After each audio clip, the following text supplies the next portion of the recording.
Welcome to Paulson Stadium in Statesboro, Georgia. Tonight we have Sun Belt football, the conference opener for UL-Monroe taking on Georgia Southern that opened last week with a big road win at South Alabama. Good evening, I'm Matt Stewart, joined by Stan Luter. Running games, a big storyline tonight.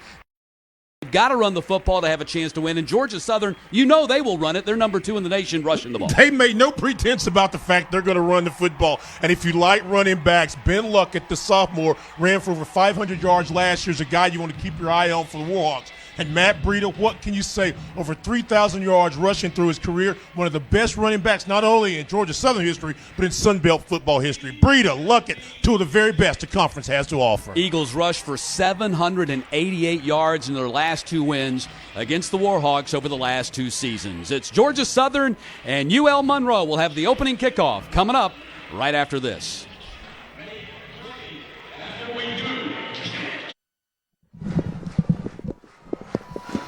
Back in Statesboro, Georgia, and just about set for the opening kickoff as the Georgia Southern Eagles have taken the field at 2-0.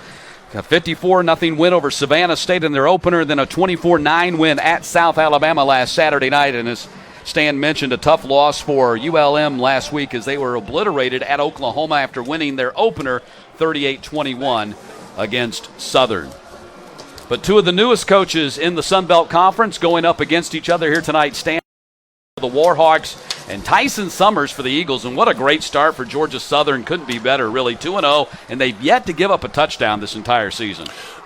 The defense has been a story for years. They've always played really good defense at Georgia Southern, but we think about their offense and the efficiency. What I liked in talking to a coach this week was his passion for Georgia Southern football. He talked about the excitement, not only he had and his staff, but also all the team members. And I tell you, if you can play with passion and play with emotion and play with love, I think things are going to go well here at Georgia Southern. Well, Tyson Summers arrives in Statesboro after defensive coordinator jobs in his last 2 stops at UCF with George O'Leary, and then most recently with Mike Bobo at Colorado State. And Matt Viator arrives in Monroe, Louisiana after 10 very successful seasons at McNeese State, leading the Cowboys to 5 FCS playoff appearances. Viator in his career, now in his 11th season as a head coach, 79-36 his record.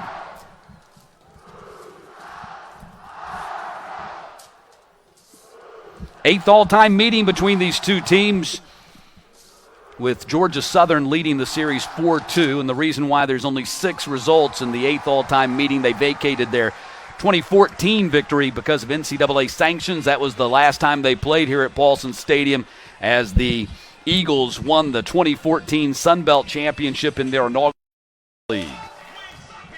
So the Warhawks in their white jerseys trimmed in maroon and gold, and Georgia Southern going in their blue and white.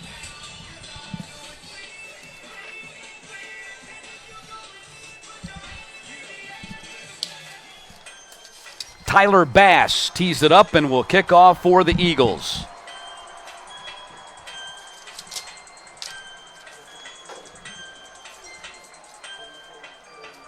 Marquise McCray and Marcus Green standing deep for the Warhawks.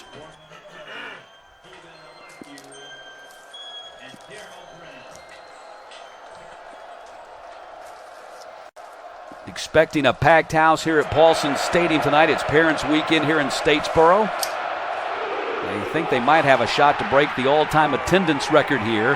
McCray has it go through his hands and through the back of the end zone. And so the Warhawks will bring it out to the 25-yard line for their first possession of the evening.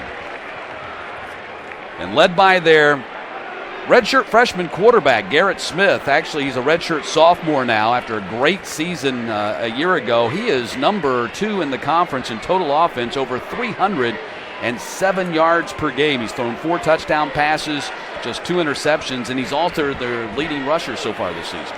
Doesn't mind tucking the football under and making the run. A very accurate passer, very smart, sees well. It'd be very important, I think, for ULM to get off to a solid start. Get some first downs, move the chains, play with some confidence. Garrett Smith going to throw on his first play. Throws complete to a Jalen Holly at the 42-yard line, and that's going to be an 18-yard pickup. Jared Dunn making the tackle. R.J. Murray and Darius Jones making the tackle on the play for the Eagles, and it's 1st and 10. Jalen Holley, a preseason second-team all-conference performer, runs good routes. His 7th catch, this is 8th actually. Really a smart player. Handoff to Ben Luckett. He is met immediately in the backfield by Ironhead Gallen. How long it was going to take before we talked about Mr. Gallen. Gallen, a team-leading 13 tackles on the season. So a 1-yard pickup for Ben Luckett. 2nd down and 9 coming up for the Warhawks from the 44-yard line.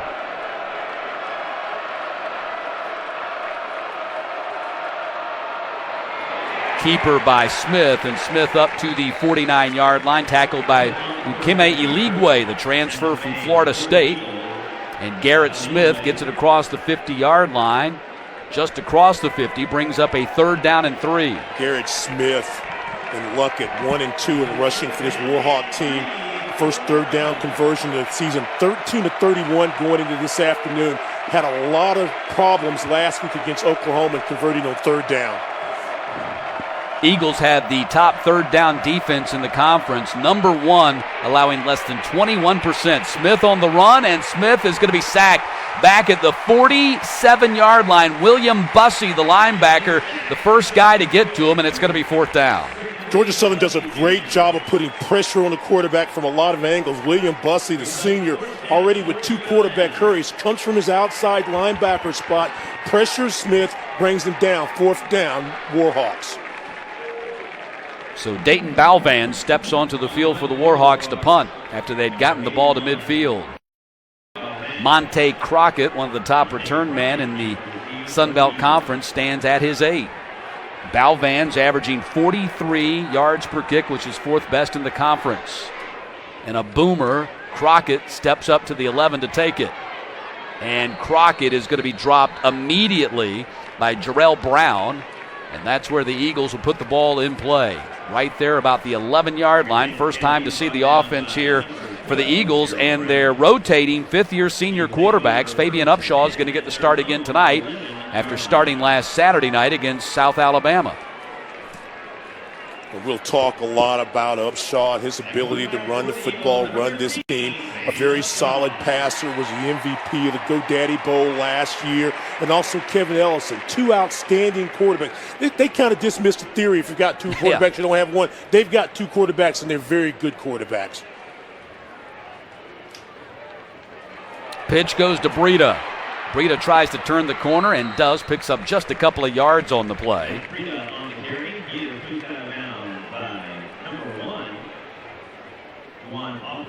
So a little bit of a wrinkle right there as Breida came around and took the pitch.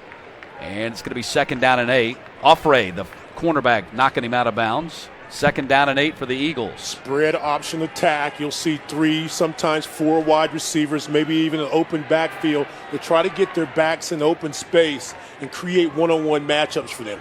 Keeper for Upshaw. Ball is fumbled and picked up by Breida, and Breida's going to go down back at the 6-yard line as Shaquille Warren tackles him, and a big loss for the Eagles on 2nd down. Shaquille Warren had a solid game last Saturday against Oklahoma, comes up with the big stick, and fortunately for Georgia Southern, Breida was right there to be able to recover that. Could have been the big play that you need if you're a Warhawk fan.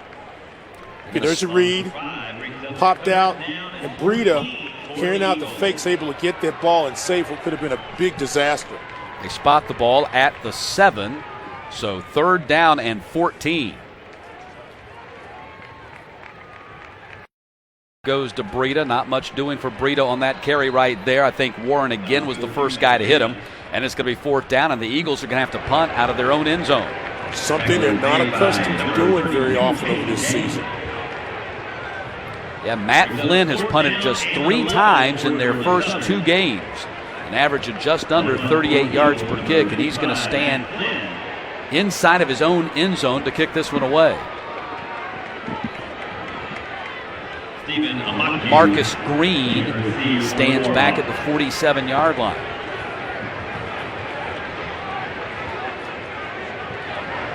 Heavy rush, and Flynn gets it out of there. A booming kick. Green has to retreat all the way back to the 36-yard line to get it. heads up the far sideline, and Marcus Green steps out of bounds at the 49, and so good field position for the Warhawks for their second possession of this game. So both teams a 3-and-out to start this ball game. 4 minutes in, scoreless in Statesboro.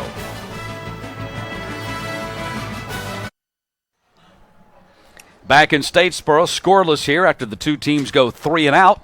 UL-Monroe and Georgia Southern. Eagles 51-31 winners over the Warhawks last year in Monroe, Louisiana. But good field position so far for the Warhawks as they start their second possession at their own 49. And if you're UL-Monroe, you got to be very happy about that defensive series.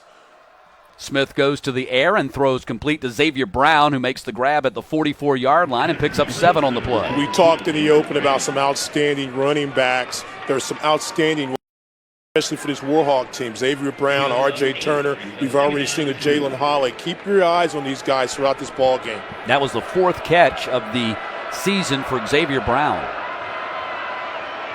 Handoff right up the middle. Big gain for Luckett and a first down to the 32-yard line. Joshua Moon, the free safety, hitting first, and he bounced right off of Moon and picked up a couple of more yards. Well, we told you Lockett is a load. 5'11", 215 pounds, only a sophomore. Great hold right there. Boom, hit. Got to take 2 guys, 3 guys are going to bring him down, and that's a great start offensively also for UL-Monroe. Devin Jackson, Eastwood Thomas doing a nice job on that right side. Holly goes in motion. They throw the tunnel screen to Xavier Brown. Man misses him. He's headed for the end zone, and Brown is in there for the touchdown. 32-yard touchdown pass play. Garrett Smith just dropped it off to Xavier Brown, and he did all the heavy lifting. Jet fake, will slant, and then Brown just really good job of blocking. Look at that, Jeff Savage down there with an early hit, and then the strength of Xavier Brown, his first touchdown of the season. Solid ball game and contribution last week against Oklahoma with 3 catches. This time fights his way in. They're going to look at this, but I think it's going to be 6 for the Warhawks.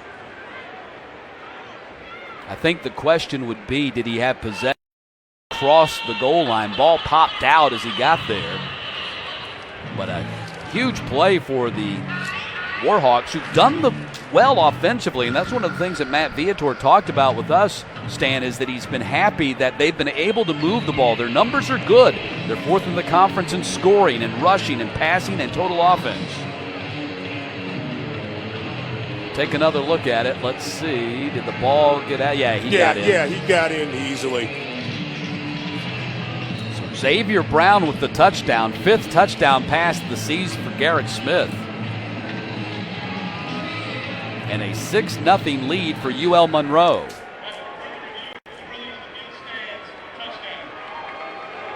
UL-Monroe, a team that doesn't mind the quick strike. The 5th touchdown they've scored this year of over 20 yards, and also the 4th time they've scored of the 6 TDs they've had in less than 5 plays. That can be explosive, getting off to the start we thought they had to have today if they want to stay in this ball game. Craig Ford on for the PAT.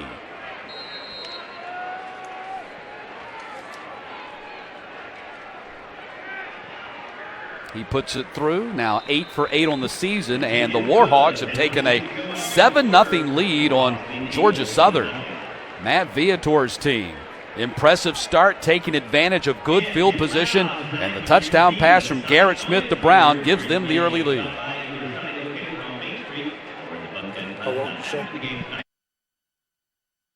After not starting well in their first 2 games, Matt Viator said it was very important for the Warhawks to get off to a good start here tonight.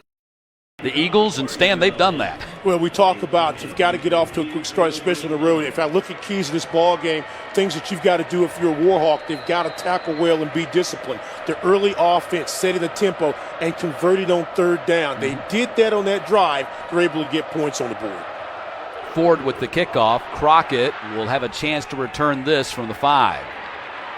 Monte Crockett to the 25, and Crockett up to the 27-yard line. And that's where the Eagles will start their second possession of the ball game. They got in bad field position, had a fumble on their first possession, and all of that kind of avalanched into the Warhawks getting great field position and scoring on their second possession. You have to take advantage of that if you're UL-Monroe, and if you're Georgia Southern, you say, okay, let's shake this off. They were down early against South Alabama last Saturday, 3-0, put a 10 spot on them at the end of the quarter. Really didn't look back in that ball game. Let's see what happens on this next drive. Kevin Ellison now in there at quarterback. Upshaw started the game. Ellison takes over in the second series. That's Ross Alexander, the tight end, in motion. Handoff goes to Breida. And Breida, big hole for Breida, up to the 40-yard line, and a first down for Matt Breida. We're going to talk a lot about this offensive line led by center Andy Kwan, number 60, Northrup and Rainey, the guards, Magna and Colbreth, the tackles. And just watch this. Nothing really special or nothing fancy about that. Just great one-on-one blocking at the point of attack and letting a guy like Breida do the rest. First down and 10 from the 40. We have our first flag of the ball game. Jason Autry is our referee tonight.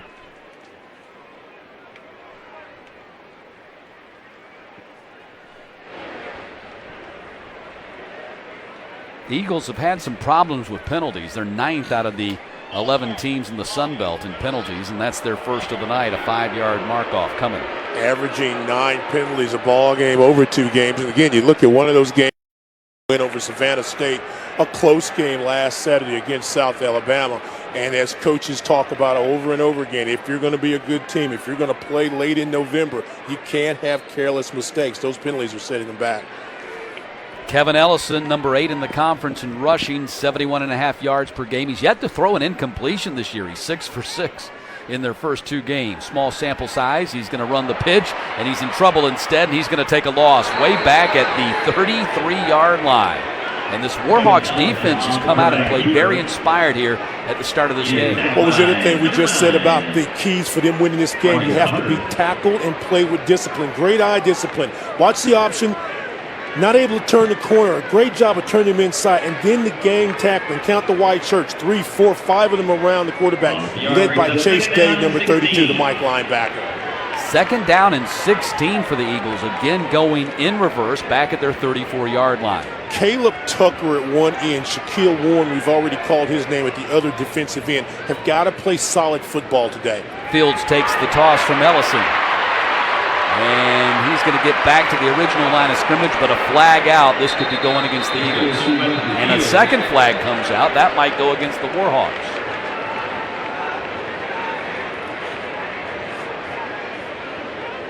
Tackle made by number 15, Stephen Monroe.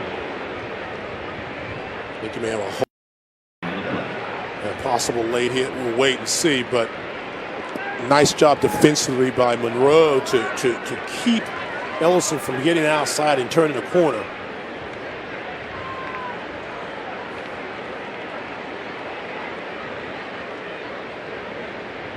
UL-Monroe with a 7-0 lead, scoring on their second possession. The Eagles have yet to really get their offense on track. 74-10 the total yards right now in favor of the Warhawks. And the Eagles have been their own worst enemy, and they might have hurt themselves here. During the play, the illegal block below the waist, offense number 36. By conduct, defense number 90. That's 90's first unsports penalty for the game. His offset will replay second down. So Breida the offensive penalty, and Jalen Beasley the nose tackle with the defensive penalty. May not be able to see Breida coming at the end of the play. Keep an eye on number 90, Beasley. Well, there he is. Yeah, I didn't see him do anything. I didn't see it. But the flag came down quickly, so it offsets. Well, they've yet to move the ball back to the line of scrimmage, which is the 34-yard line. They've got it where Fields had carried the ball to, which is the 41, so they've yet to reset.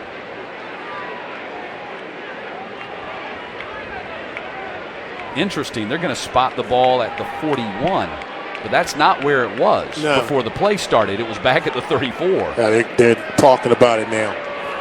Jason Autry going to step in and try to get things sorted out. If the play was to be done over, it's got to go back to the 34, and that's what they're going to do right here. It's second down from the 34-yard line. There we go.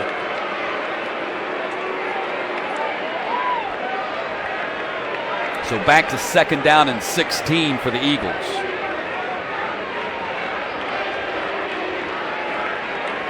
What's interesting about this Georgia Southern rushing attack this year, again, they're number 2 in the nation. They were number 1 in the nation last year. This is what they do. But Breida, who has a career average per carry, averaging only 4.5 yards per carry so far this season. Well, you got a lot of guys he's sharing the ball with this year. Ramsby, we haven't talked about, will get in and carry it. And, of course, the quarterbacks do an outstanding job. They run the same play again. Fields takes the toss. Fields will not be able to turn the edge. Great defensive play out on the edge by Nick Ingram, the safety, who made a great open field tackle. You have to be disciplined. You have to come up and make sure tackles win your one-on-one battles. A great job here again. Same situation again. There's a reverse pitch out there. But you see, you get a little downfield blocking, and a great job of coming up and helping from your safety spot. Good job by Ingram. Redshirt freshman out of Little Rock, Arkansas. Nice tackle for Ingram. And also Juwan Offray was in on that play a moment ago. And it's third down and 16 again. Keeper Ellison. Ellison's going to be wrapped up and thrown to the ground. Not much running room right there. Tyler Johnson, the defensive tackle, making the stop. And it's going to be fourth down, and the Eagles punting for the second time. They'd only punted 3 times their first 2 games. First thing you got to do is stop the dive. Second thing, watch your quarterback. And again, discipline on eye control, discipline as far as tackling. A nice job led by Johnson, number 94.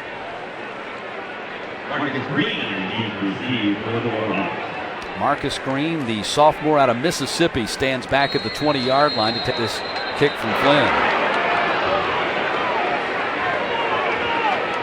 Snap infraction, offense, number 86, 5-yard penalty, fourth down. Second penalty on the Eagles. Well, there was 3 actually. 1 was offset, so it didn't count against them. They've actually had 3 flags, 2 penalties called on them so far in the first 8 minutes of this game.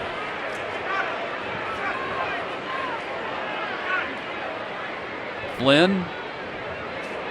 Green will step up and call fair catch at the last moment at the 29-yard line, and so that's where the Warhawks will go back on offense.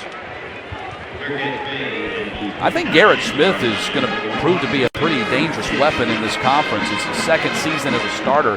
Redshirt sophomore, number 2 in the conference in total offense. Really haven't seen him run the ball that much. I think he's had 1 carry thus far, but his passing has been right on the money. Very accurate thrower, strong arm. If you can get Luckett, and they've got a freshman in Duke Carter. If these guys can do something on the ground game, short passing game led by Holly, Turner, and Brown, can offset a little bit of having Smith run the football as much. There's Smith running it, his 3rd carry, and Smith up to the 35-yard line. Lost his helmet. This is going to be interesting there, Matt. You got to bring come out. in Will Collins, or do you take a timeout? He's headed for the sideline. Yeah, Garrett Smith picked up 6 yards on the play. They've yet to run the new quarterback. Here comes Will Collins. He's had to get his helmet on. He was over on the sideline. And a big break for ULM. The play clock hadn't started as he was approaching the field. So he's got some time to get himself together, run a play. I think this will be a nice little easy handoff to Breida. And we'll get Smith back in the ball game. Pressure coming off the edge. And nothing doing right there. Well, if I knew it, they knew it too, huh? Well, Luckett gets swarmed under at the 29-yard line. Bernard Dawson, the first-team All-Sun Belt preseason defensive end, made that stop. You kind of read this. There's an inside handoff led by Dawson, but don't forget about the big guy, Darius Sapp, number 90. I really am impressed by the front of Southern. Dawson, Sapp, Ellison, and Ryan George. Very big guys, very active guys, and they can come up and make the play. Garrett Smith back in there and facing a 3rd down and 7. Warhawks 0 for 1 so far on their 3rd downs, but they're 42% on the season. And Smith in trouble, gets out of it, and then dumps it off to Luckett, who can't make the grab. He had all kinds of real estate in front of him, but couldn't make the one-handed grab behind him, and it's going to be 4th down. But, Matt, there's a great example of what we're talking about being a strong runner, elusive runner in Garrett Smith. Breaks a tackle, eyes up. That ball's just a little bit behind him, but he was under a little pressure. But if Luckett catches that ball, he might still be running. So Balvan stands at his 16-yard line to kick. Monte Crockett, who's number 1 in the conference, averaging 18 yards per return, will not be able to return this one. Bounces sideways and finally dead at the 29.5, and that's where the Eagles will go on offense. Timeout. For the third time in this quarter. Georgia Southern with only 12 yards of offense on their first 2 possessions. Goes back out there after this timeout.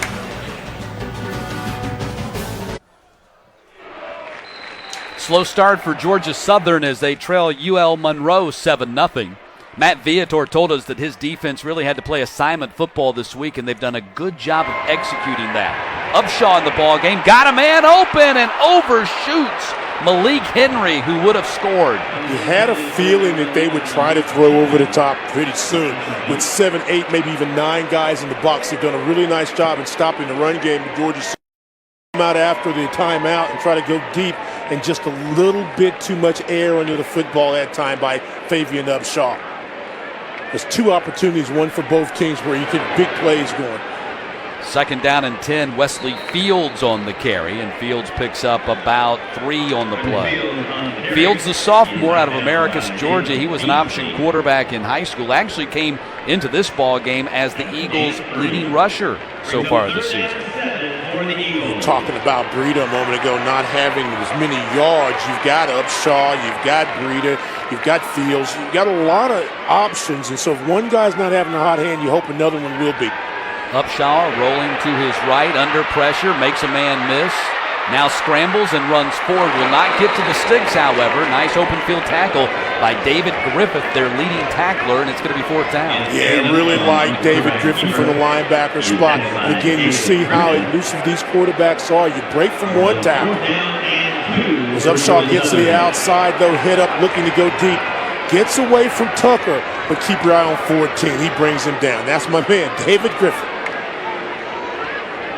Looks like Georgia Southern will have to punt for a 3rd time, so a really good job by this Warhawks defense that has held the Eagles to just 20 yards of offense in their first 3 series and forced Georgia Southern to punt as many times in the first 11 minutes of this game as they had in their first 2 games.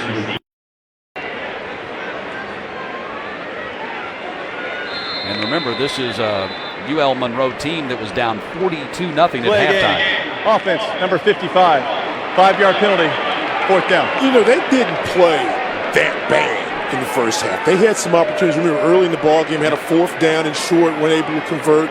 Oklahoma quickly capitalized on that. They didn't have a lot of mistakes. You know, Oklahoma's just a better football team, and you're playing downhill. But in the second half of that ball game, down 40 points more, they really played solid in the second half. And I think that gave them the momentum to be able to come out with this good start so far against Georgia Southern. Marcus Green, fair catch at the 28-yard line, and that's where the Warhawks will go back on offense. And that was the message to Viator to his team in the locker room there at Norman, Oklahoma last Saturday. He's like, look, you're down 42-0, but, you know, it's not all that bad. You could, it's because you could have played better. Yeah. And they did play better in the second half, and that looks like they built off of that coming here to play in Statesboro tonight. They had some opportunities they didn't take advantage of against Oklahoma, and certainly it's been easy to just give up in the second half, but they came out and actually outplayed the Sooners. The freshman Duke Carter now lines up beside Garrett Smith. Pressure coming off the edge. Smith delivers downfield. Long run down the sideline and out of bounds at the 7-yard line. Marcus Green. A big hitter. And I tell you what, the inexperience of the Georgia Southern secondary has shown here in the first quarter. Drop back, quick drop, a little slant pass, and you're finding, like I said, the inconsistency, the youth of this defensive secondary, only one senior, but the speed of Green to catch that ball in stride. 3 catches in their win against Southern and a touchdown. A big play a moment ago sets them in red zone area. Duke Carter on the carry. Nothing doing for Carter on that run as he gets stopped at the 7-yard line. You talk about the defensive secondary for Georgia. Brinson's a freshman, Darius Jones a senior, Moon's a sophomore, and Murray a redshirt sophomore. Haven't had a lot of starts compared to some other positions on this team. Lost Matt Dobson, Antonio Glover, real stars off the Eagles teams of the last couple of seasons in that secondary. And Tyson Summers told us they just try to put in a game plan that's going to make it best and most advantageous for his secondary. Garrett Smith's going to run it in for the touchdown. Garrett Smith takes it in from 7 yards out, and UL-Monroe has jumped out to a stunning 13-0 lead. This is a team that had converted in the red zone 80% this year, 4 out of 5, and this is just a little bit of student body left with the quarterback doing all the running. And again, this is a guy in Garrett Smith that's not afraid to tuck it and run. Carried the ball 22 times last week in the game against Oklahoma. A big 7-yard pickup puts the Warhawks on the board again. Craig Ford, I think we had some movement before the snap.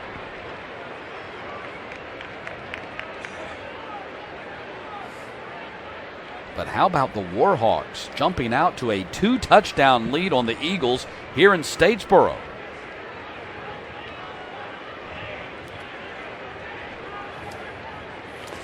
Matt, when as we prepare and you talk and you look at tape and you got to come up with an idea of an offsides against Georgia Southern, and one of the things I said is get off to an early start. Offside. 90. The penalty is declined. You still do the try. And the other part of that is to have some offensive tempo. Well, they've got that. Mm-hmm. They've got that. Their run pass. You got 8 guys in the box. A little skinny post route. Nice catch. Sets up the touchdown. Again, ULM not wasting a lot of time getting on the board.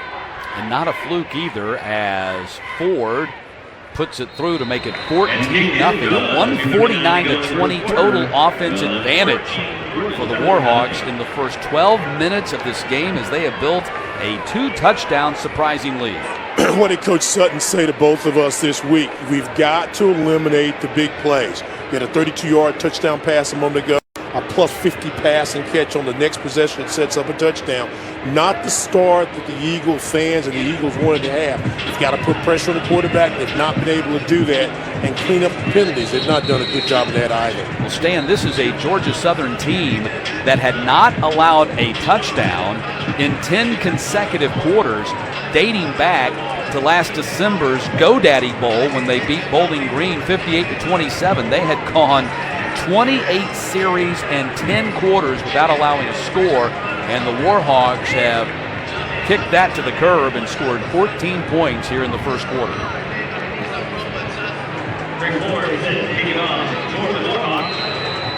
So the Eagles appear to be a little shell-shocked right now, to be down 14-0 and having not been able to generate any offense and getting beat on big plays defensively. We'll find out a lot about Georgia Southern on this drive. Crockett picks it up at the 7-yard line. And Crockett goes down at the 26. Griffith making the tackle on special teams, and that's where the Eagles will try to get their offense going again. We've seen Upshaw twice, and now I guess we'll see Ellison come out and run this one. You get hit in the mouth, now you got to fight back. Mm-hmm. They weren't expecting to be down 14-0 with 2:31 remaining in the first quarter. Now, one of the things that Coach Sutton and the staff this year wanted to put a wrinkle in, they've run very similar to the same offensive technique pass, but they also wanted to throw the football. Do you abandon the run game now and try to put the ball in the air a little bit more? Remember the first drive a moment ago, first play, they threw over the top for the incompletion. So 1st and 10 for the Eagles. And the handoff goes to Ramsby. L.A. Ramsby batters his way up to the 34-yard line, knocking back Nick Ingram, and close to a first down for the Eagles. Offensive line of Georgia Southern goes about 300 pounds on average to about 365 for ULM. You see the dominance that time, what Georgia Southern fans are expecting.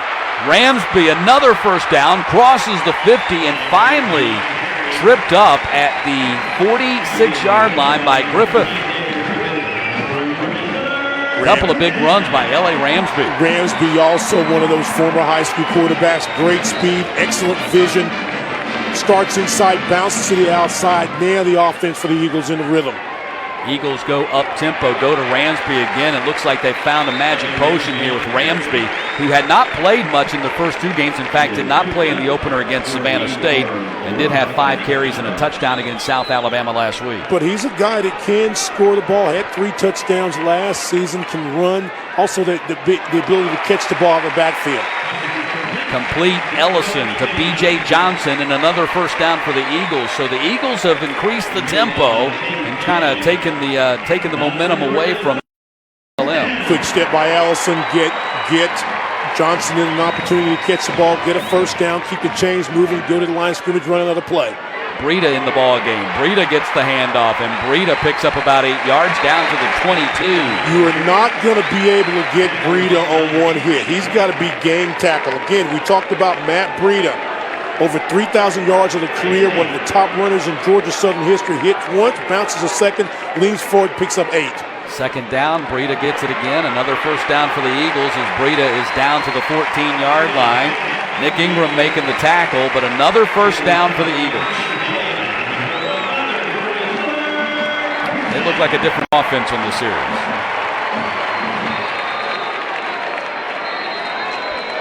And a timeout called by UL-Monroe. Louisiana Monroe. It's the first church timeout of the half. This is a 30-second timeout.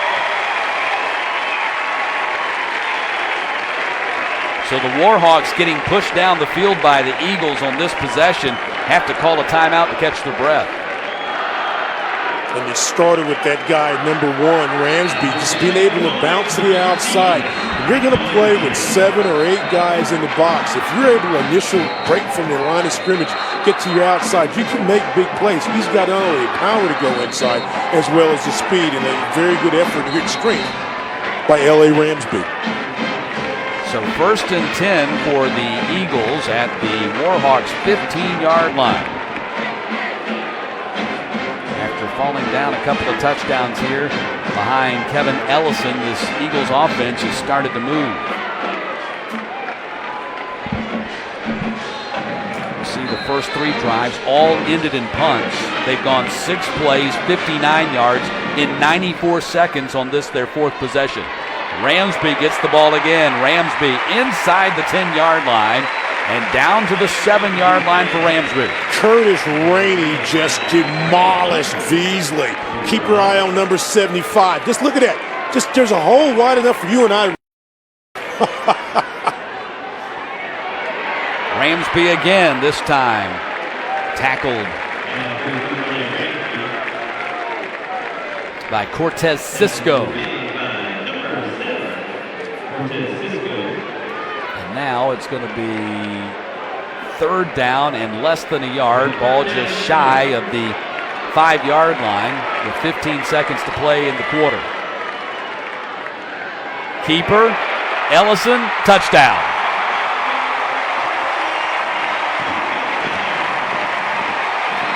Kevin Ellison with his 3rd rushing touchdown of the season.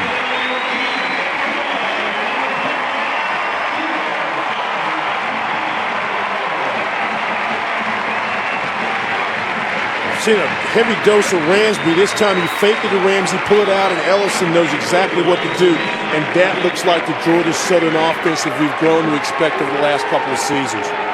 9 plays and 74 yards and took him less than 2.5 minutes to get down the field. Younghoe Koo with the PAT.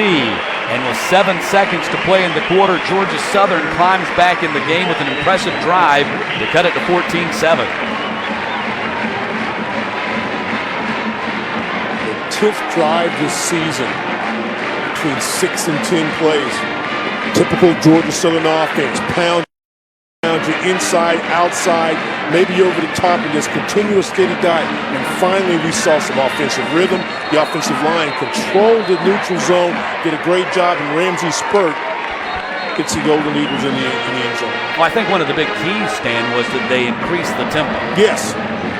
Well, if you're getting positive yards, if you're getting 3, 4, 5 yards on first down, you're getting that tempo. If you're getting negative yards, if you got a holding penalty or some type of thing that backs you up, slows you down, slows the momentum. Now they're excited. The place is rocking again. Well, one of the big questions among Eagles fans this summer was what would the offense be like with Willie Fritz leaving for Tulane, a new coaching staff coming in. Tyson Summers hired Rance Gillespie and David Dean to be his co-offensive coordinators. And he said, look, you know what?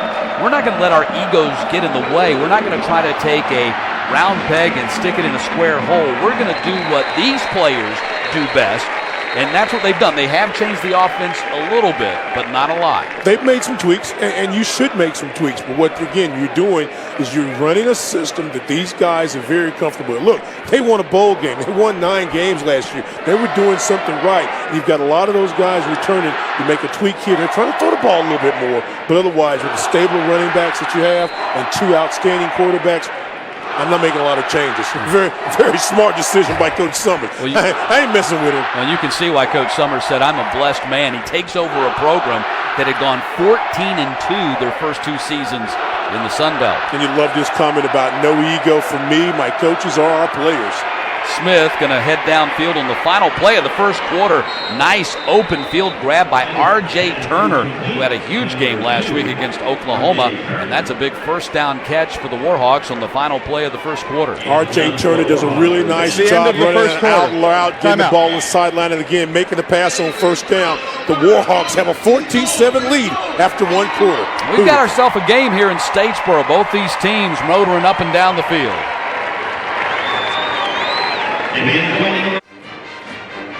UL-Monroe with 165 yards of offense in the first quarter. And a 1st and 10 from their own 40 as we start the second, and leading Georgia Southern 14-7 here in Statesboro. They've never won here in 3 all-time matchups dating back to their FCS days.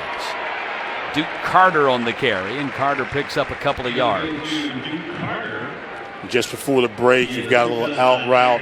Turner gets about 13 yards on the first down. If you're able, if you're ULM, to have positive plays, 3, 4, 5 yards or more on first down, it puts more pressure on the Georgia Southern defense. Again, this is a team that hasn't won time of possession all season in their 2 games. They'd love to be able to win possession and kind of dominate the line of scrimmage if possible. Second down, a Jalen Holly on the sweep, and a Jalen Holly to the 49-yard line, close to a first down for Holly. Iron-haired Gallen making the tackle. Very versatile runner. And Holly, they'll try to run him out of the backfield sometimes. Do a part of a jet sweep idea, gets him to the corner, makes it a third manageable third and about 1. Third down and 1. Warhawks are 0 for 2 so far on third downs tonight. Ball at the 49.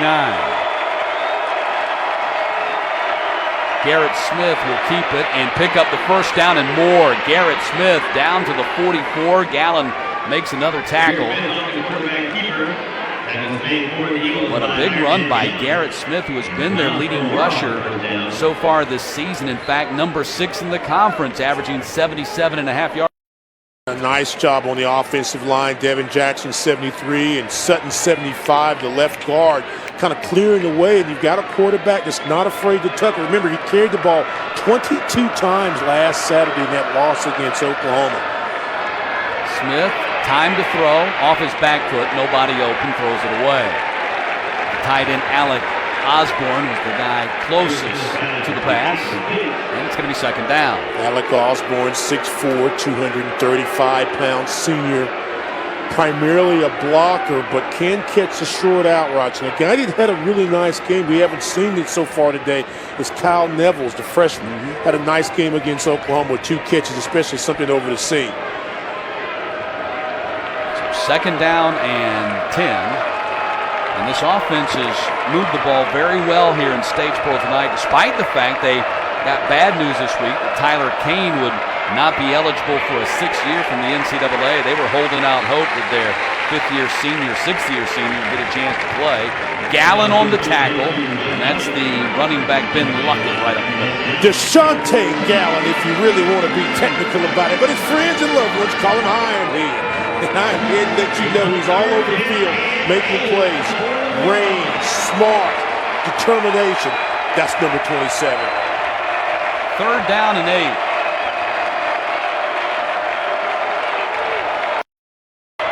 By formation. formation. You've got Gillespie in the slot on one side, Brown to the lower side. Eric Smith to the air and nearly intercepted. Threw it behind the wide receiver and nearly intercepted by Christian Matthews. This is Xavier Brown, the target. Yeah, but this is that part of the field. There's a little sun still coming in. Looks like Brown just kind of gave up on the route. This ball is very lucky that's not intercepted. Brown and Smith not on the same page on that play. Brown telling his coaches he was held. May have been held out of the break, but when he got into his initial part of his route, kind of gave up on the play. Malvan standing at his 43. Kick. Sky high. Crockett calls fair catch. Has it go over his head. It hits inside the 5, and the Warhawks will down it at the 1. Timeout. That is the 7th kick that Malvan has put inside the 20 this season. Here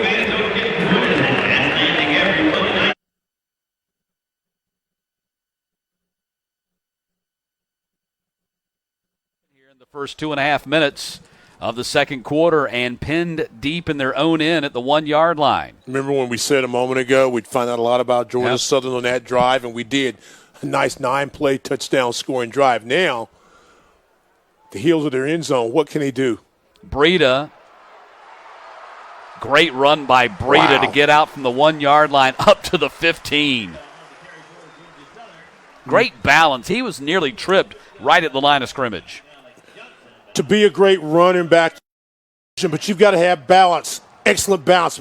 Jumps over a tackler there, tiptoes, leans forward, 1,600 yards he rushed for last year, continues to be a record breaker, doing it in the classroom, doing it on the field. Great offensive line, but an extra special running back in Breida. Breida gets it again, this time no running room for Breida, as Marcus Hubbard, the safety, hit him. See, and the problem if you're ULM is if you tried to crowd the line of scrimmage and put an extra guy in the box, Breida breaks through, he's got the speed. When you've got your hashtag as he gone, you know that he can pick him up and put him down. But also it forces you to be in man coverage with some outstanding wide receivers. Breida gets it again, this time wrapped up and dropped for a loss by David Griffith. Second time we've called David Griffith's name. He's had a solid ball game. Again, just does a great job of getting away from his blocker. Keep your eye on number 14. Breaks through there. Very few players are able to bring Breida down solo. David Griffin was able to do that then. So 3rd down and 10 from the 15-yard line. And Upshaw will go to the air and throws complete to B.J. Johnson, and that's a first down. Now, one of the things that you can really tell about these two quarterbacks, Ellison and Upshaw, they've really worked with these guys. Their completion percentages have gone up significantly this season. Quick drop out of the gun. You need 10, I'll get you 13. Little out route, make certain you catch the football, watch it in. Good pass, great catch. First down, Georgia Southern. Upshaw came into the game having completed 68% of his passes in the first 2 games, 1st and 10. Keeper Upshaw runs into the arms of Chase Day, the linebacker, and very little gain. And you notice now with Georgia Southern's ability to make a few passes and Breida breaking up that they're not doing as much gang tackling. They're not pursuing the football quite as much. Don't be surprised very quickly if we see another little quick hitter for a big play out of Georgia Southern. 2nd down and 8. Ball. Fields. And Fields not going to be able to turn the corner. David Griffith was the guy that cleaned it up. I think Trey Hunter, however, was the first guy to hit him in the backfield and slow him down. Yeah, I think that was Trey Hunter, number 4, the senior, the vocal leader of this football team. Comes out, gets an early hit on Fields, and then is able to get some guys to help him. Again, you've got to be gang tacklers this afternoon if you expect to win this game. Another 3rd down situation. Eagles 2 for 5 on 3rd down so far tonight. Upshaw to the air and misses his man. Had 2 guys kind of in the same spot. I believe Keegan Williams might have been the first target, or it might have been Monte Crockett, one or the other. Neither came up with it. Now it's 4th down. Williams was running a little comebacker. Crockett was running a deep slant. Ball goes in between both of them and the defenders. So 4th down, and after starting at the 1-yard line, they push it out 31 yards, and now they have to kick. And Matt Flynn punting for the 4th time in this game. And Flynn is on the punt for the Eagles. Marcus Green. He received the Warhawks. So Flynn kicking from his 21. Marcus Green will not be able to field this one. Hops in front of him, goes out of bounds. And the 35-yard line, 36-yard line is where the Warhawks will have it. When we 14-7, ULM with the lead here in Statesboro.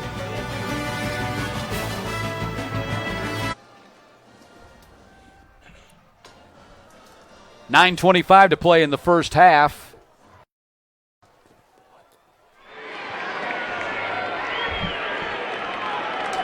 Warhawks back on offense at the 36-yard line.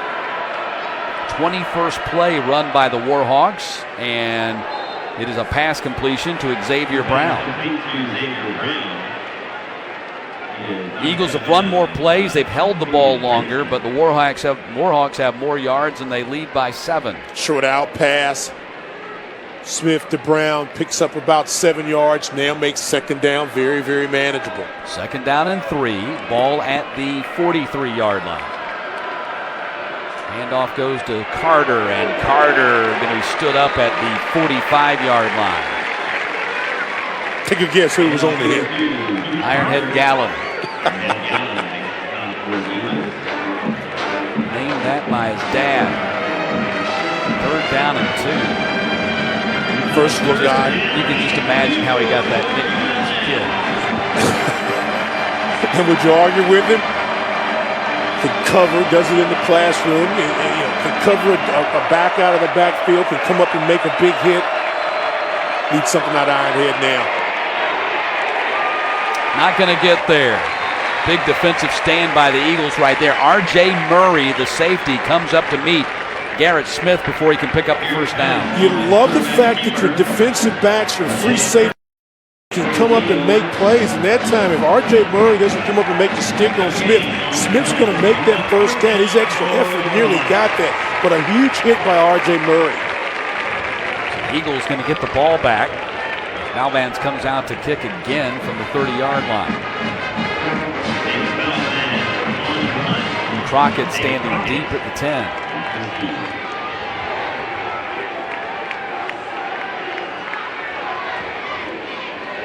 High kick, Crockett fair catch called for and made at the 15. 14 and a half, and that's where the Eagles go back on offense. It'll be interesting, they've done this rotating of the quarterbacks. Ellison one series, Upshaw another series. How do you feel about that? They've had success with it, so I'm okay with it. I would like to say after 3 or 4 games, you usually settle in with one quarterback. But if both of these guys have certain skills, and those skills are being positive for your team, I can go with it. And the great thing about it, when we pose that question to the coaching staff, is these guys got no ego. You want to play? You want to start? I want to start. It doesn't matter. As long as you're being productive. Now, the moment that one Upshaw doesn't produce, or Ellison isn't producing, then you may have a problem. But right now, so far, so good. Well, Upshaw back out there for a 2nd consecutive series, so this is the first time we see him kind of break serve on this thing. And Upshaw going to run the ball. And Upshaw up to the 21-yard line and a first down for Fabian Upshaw. Ingram making the tackle for the Warhawks, but a first down carry for Upshaw. Upshaw shows a lot of maturity here, patience in the pocket, no one open, doesn't try to force anything, picks up about 12, 13 yards, gets a first down. Again, both quarterbacks have the ability to throw the ball, some a little bit better than others. Wesley Fields on the carry, and Fields going to get stopped behind the line of scrimmage. Upshaw may be the better thrower of the two, certainly about percentage-wise this year in completion numbers, but they talk about the fact that Ellison's a guy that kind of just takes things as it is, kind of plays the ball game, can make a play. They've done a nice job, Upshaw, on this drive. 2nd down and 10. Ball at the 22. To the air, Upshaw under a heavy rush and being chased. And will throw on the run and out of bounds. What you like about Fabian Upshaw, 6'1", about 170 pounds. He's a little lighter than Ellison and maybe about an inch and a half taller. But again, patience and his ability to kind of stretch that play from side to side, see if he can find a receiver open and maybe find a hole in the gap and pick up some yards. Saw nothing, throws it out of bounds, and we get to another third down situation. Eagles only 2 of 5 passing for 20 yards so far in this game. Third down and 10. Upshaw goes up top for B.J. Johnson, catches it over his shoulder, and then it's going to be good for a first down at the 49. Watch B.J. Johnson. He dropped this in the bucket. Great concentration over the shoulder. Does a nice job. Justin Backus does a nice job in covering. Yeah, don't say anything. Just put it down and let's play another game. After the play. Yep. Taunting offense number 12. 15-yard penalty. It'll still be 1st and 10. Wow, I was watching the replay, didn't see the flag thrown, but you knew you had to throw. You don't need those plays. That is number 12's first unsportsmanlike conduct penalty for the game. Well, that's a real killer, Stan. A 29-yard pickup, and then you subtract 15 yards because you're running them out. Just make the play. Act like you've been there before. So that's going to back it up to the 36. A big hit on field position, but they do have the first down, so 1st and 10 for the Eagles. 6.5 minutes to play here in the second quarter. Hand off Wesley Fields to the outside. First down and more for Wesley Fields, and driven out of bounds by Backus. They got it all back and more as he gets it to the 44.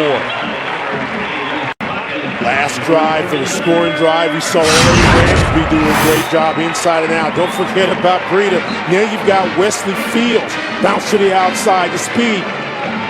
Knocks out of bounds, but only after another first down. Upshaw got a man, throws to Miles Campbell, and low for him at the 42. You know, before we forget about it, the B.J. Johnson catch was outstanding, and what was even better was the throw. Puts it right where it has to, just drops it in the bucket.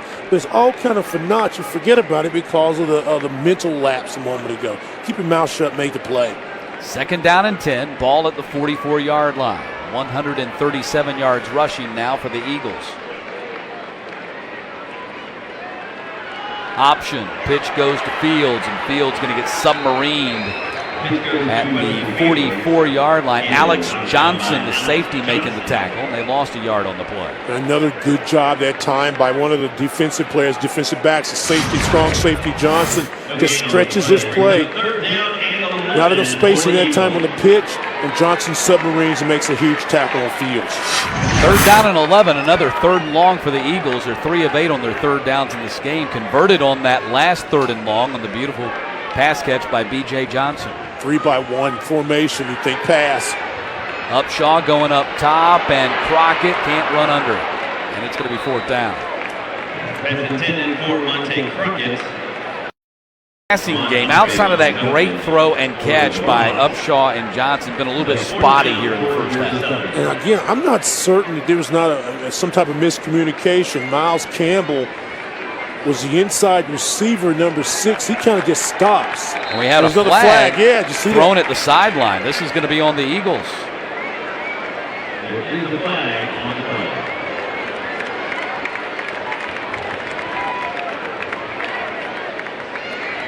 After the play, unsportsmanlike conduct, defense number 20. Oh, pardon me. 15-yard penalty and an automatic first down. I just That's number assumed 20's first unsportsmanlike conduct for the game. I just assumed the Eagles because it was right on the sideline, but Backus, the cornerback for ULM, must have been right over there, and I didn't see him.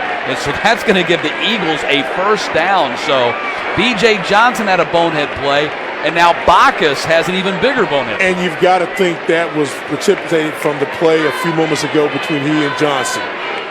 Had to think that. Again, the coaching staff, ULM, can't be very happy about that. You can get the ball back, get off the field, and now you give Georgia Southern. You don't need to give Georgia Southern a lot of opportunities. Yeah, football. Gives them a fresh set of downs at the 30-yard line. Ramsby.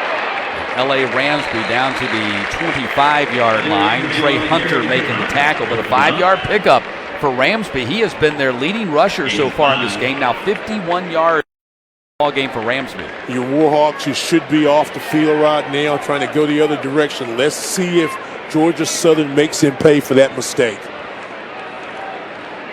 Ramsby, second consecutive carry, first down carry for Ramsby. Hunter was the first guy to hit him, and Ingram there too, but Ramsby moves the sticks again. He's been their most effective running back today. I like Ramsby. Sees a hole, explosion. He's got great footwork. And we talked about Breida being a hard guy to get down with one player. Ramsby's showing he's certainly, and so is Fields. First and 10, ball at the 20-yard line. Up top, Upshaw looking for Crockett, overthrew him. And Bacchus has not been on the field ever since that penalty. They got him off the field. Bacchus is a senior. He knows better. Knows better. Well, again, I'm not giving Johnson a free pass either. I understand being excited about the play. I understand you trying to get in somebody's head, but you got to keep the ball moving and make smart plays. Talk later. Second down, running option. Upshaw the keeper, and Upshaw down to the 15-yard line. Griffith making the tackle. Max Magnus, 71. Sometimes you watch this offensive line, 71 and 75. Magnan ring. Watch this. They just crushed the right side of the offensive line. They give you a chance if you're Upshaw. I take those guys to lunch, dinner, and breakfast every day. Make certain that they're blocking like the whole side of the field went down. Eagles 3 of 8 on their third downs. This is a 3rd down and 5. How many times have we said 3rd down and long or something for Georgia Southern? This is a workable situation right here. I think this is a 4-down situation if I'm GSU. Upshaw, heavy rush. Griffith comes after him. He had to get rid of it. Ramsby was open, but Griffith was breathing down his throat. So Upshaw had to get rid of it. Got to get rid of it. Short arms it. Griffin and on with Caleb Tucker. Talked about him early in the ball game, having some discipline and knowing where the football is, put some pressure on quarterback, listening forces the short throw. A 32-yard kick for Youngwei Koo from the right hash. He's 1 for 1 this season, a 28-yarder last week against South Alabama, and this one is good. Timeout. 32-yard kick by Youngwei Koo, and after falling behind 14-10, the Eagles have cut it to 14-10. Your internet provider could get. After falling behind 14-0, Georgia Southern has cut it to 14-10. 32-yard field goal by Youngwei Koo. I was talking a second ago, but I was a little surprised with the momentum that you were building for Georgia Southern, that they elected maybe the smarter play, I guess, to kick the field goal. But you kind of thought it was a 4th and manageable. Maybe you try to get the first down, get 6 on the board, but they'll take 3. Tyler Bass with the kickoff, and this will not be returned. So the Warhawks will bring it out to the 25-yard line with just under 4 minutes to play here in the first half.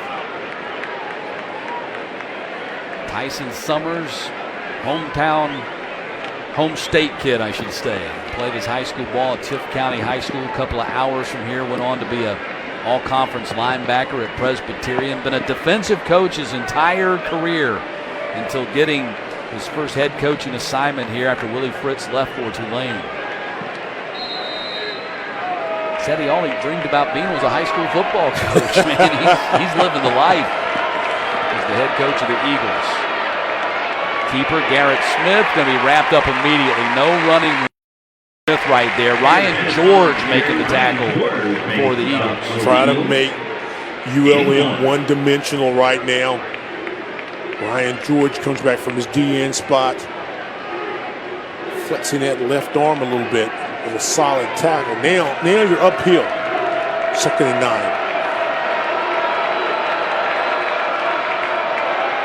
Smith over the middle and intercepted at the 39-yard line. Yukimi Aligwe. And the Eagles have it deep in Warhawks territory. You talked about it. You dial up defense when you need a play. The Aligwe, the transfer from Florida State, Watch this one-handed catch. This is a nice little touch pass by Smith. Just gets it over, but Uligwe does a great job reaching out with the right hand, catching it, and becomes an offensive mode. And you look for plays to change the momentum of the ball game. There's the big play that Georgia Southern needed. Third interception. After the play, personal foul with targeting. Georgia Southern number 4. Oh my goodness. Previous plays under further review. Wow. Huge penalty. So Brinson? Monquavian Brinson, the cornerback. So he must have been blocking on the return. And they'll take a look at that. They'll go up top to the replay official.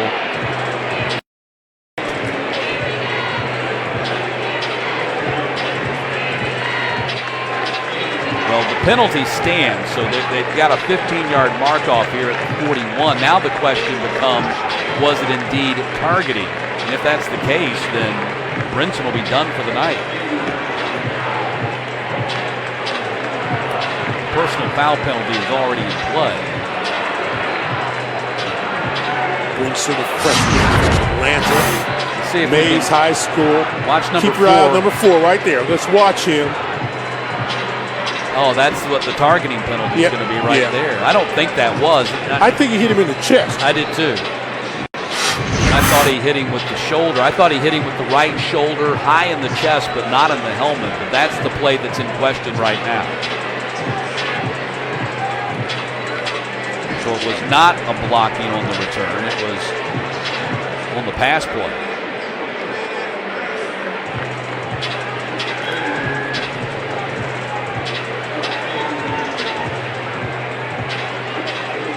Tyson Summers discussing things. After further review, there is no targeting on the play. Number 4 can remain in the game.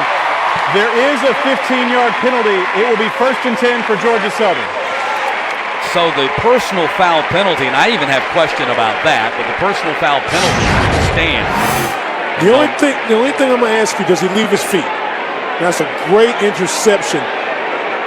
Maybe he launched himself.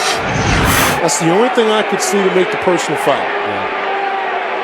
Well, the 15-yard mark off will back it up to the 38-yard line. So 1st and 10 for the Eagles, but they do have the ball and 3:21 to play in the half and a chance to reclaim the lead here. Think about Johnson's catch a moment ago, and then what do you have? A 15-yard taunting penalty. Right. Takes the momentum away. You have to settle for a field goal. Now you have a great interception, and you're in positive territory, and you're 15 yards because of a penalty that I think may be a little borderline. I understand you're playing on the safety side, but nevertheless, momentum killer. And don't forget about the penalty on Bacchus. That came on 3rd down. Exactly. They would have had to punt, and Bacchus still not back on the field on defense. And he's their starting corner. And now you're asking ULM's defense to continue to stay out on the field and grind and grind and grind. Ellison keeps it, and Ellison tackled at the 42-yard line by Moorhead. Pickup of about 3 on the play for Kevin Ellison. One of 6 Georgia Southern players all time to run and pass for 2,000 yards each.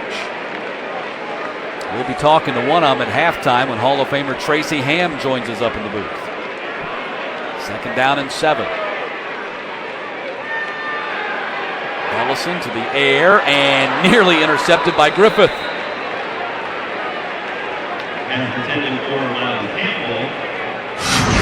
Watch the pressure here to the outside.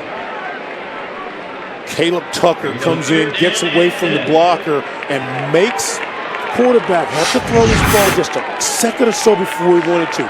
Kevin Ellison had to step in the pocket, released it, and now again, how many times have we said this? Like 10 times already? Yeah. 3rd down and long for Georgia Southern. Eagles are 3 of 9 on their 3rd tonight. They came in number 1 in the conference, converting 58% of the time. That's not been the case here tonight. Ellison on the run, not going anywhere. Gets slammed to the turf. Donald Lewis, the redshirt freshman. Dom Lewis hasn't seen a lot of time, but again, showing discipline here. 3-by-1 to the right side, so you're thinking pass. A nice little shoulder fake to kind of get Ellison some room, but a nice job by the defensive tackle, Donald Lewis. 6'2", redshirt freshman, goes about 275 pounds. Huge tackle for the Warhawks. So no momentum for the Eagles after getting that interception, and certainly the penalty probably had something to do with that. Let's see if they'll drop a flag on this. Flynn ended up on the ground after the rush. No flag. The Eagles fans are highly upset about that. And the ball fair caught at the 14-yard line, and Tyson Summers still chapped by the fact that no flag was dropped. Heavy rush, and Flynn ended up on his backside, but no flag.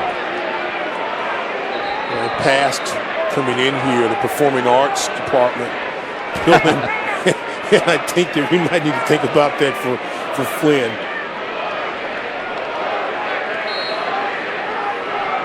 So Warhawks back on offense. 1st and 10 from the 14-yard line with 2:03 to play here in the first half.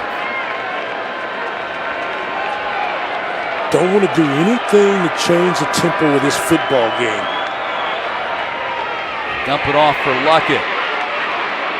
And Luckett out to about the 21-yard line. Gets 7 on the play. Warhawks have 2 timeouts remaining.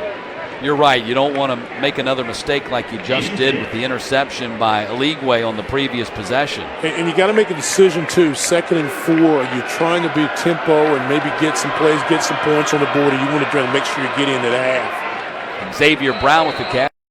Yard line. He is close to the first down, depending upon the spot. And he's got it. So that stops the clock to move the sticks. Really impressed with Xavier Brown, the big catch early in the ball game. That time able to go low and catch the ball. Pass thrown to the other side. First catch of the ball game for Demarius Gillespie.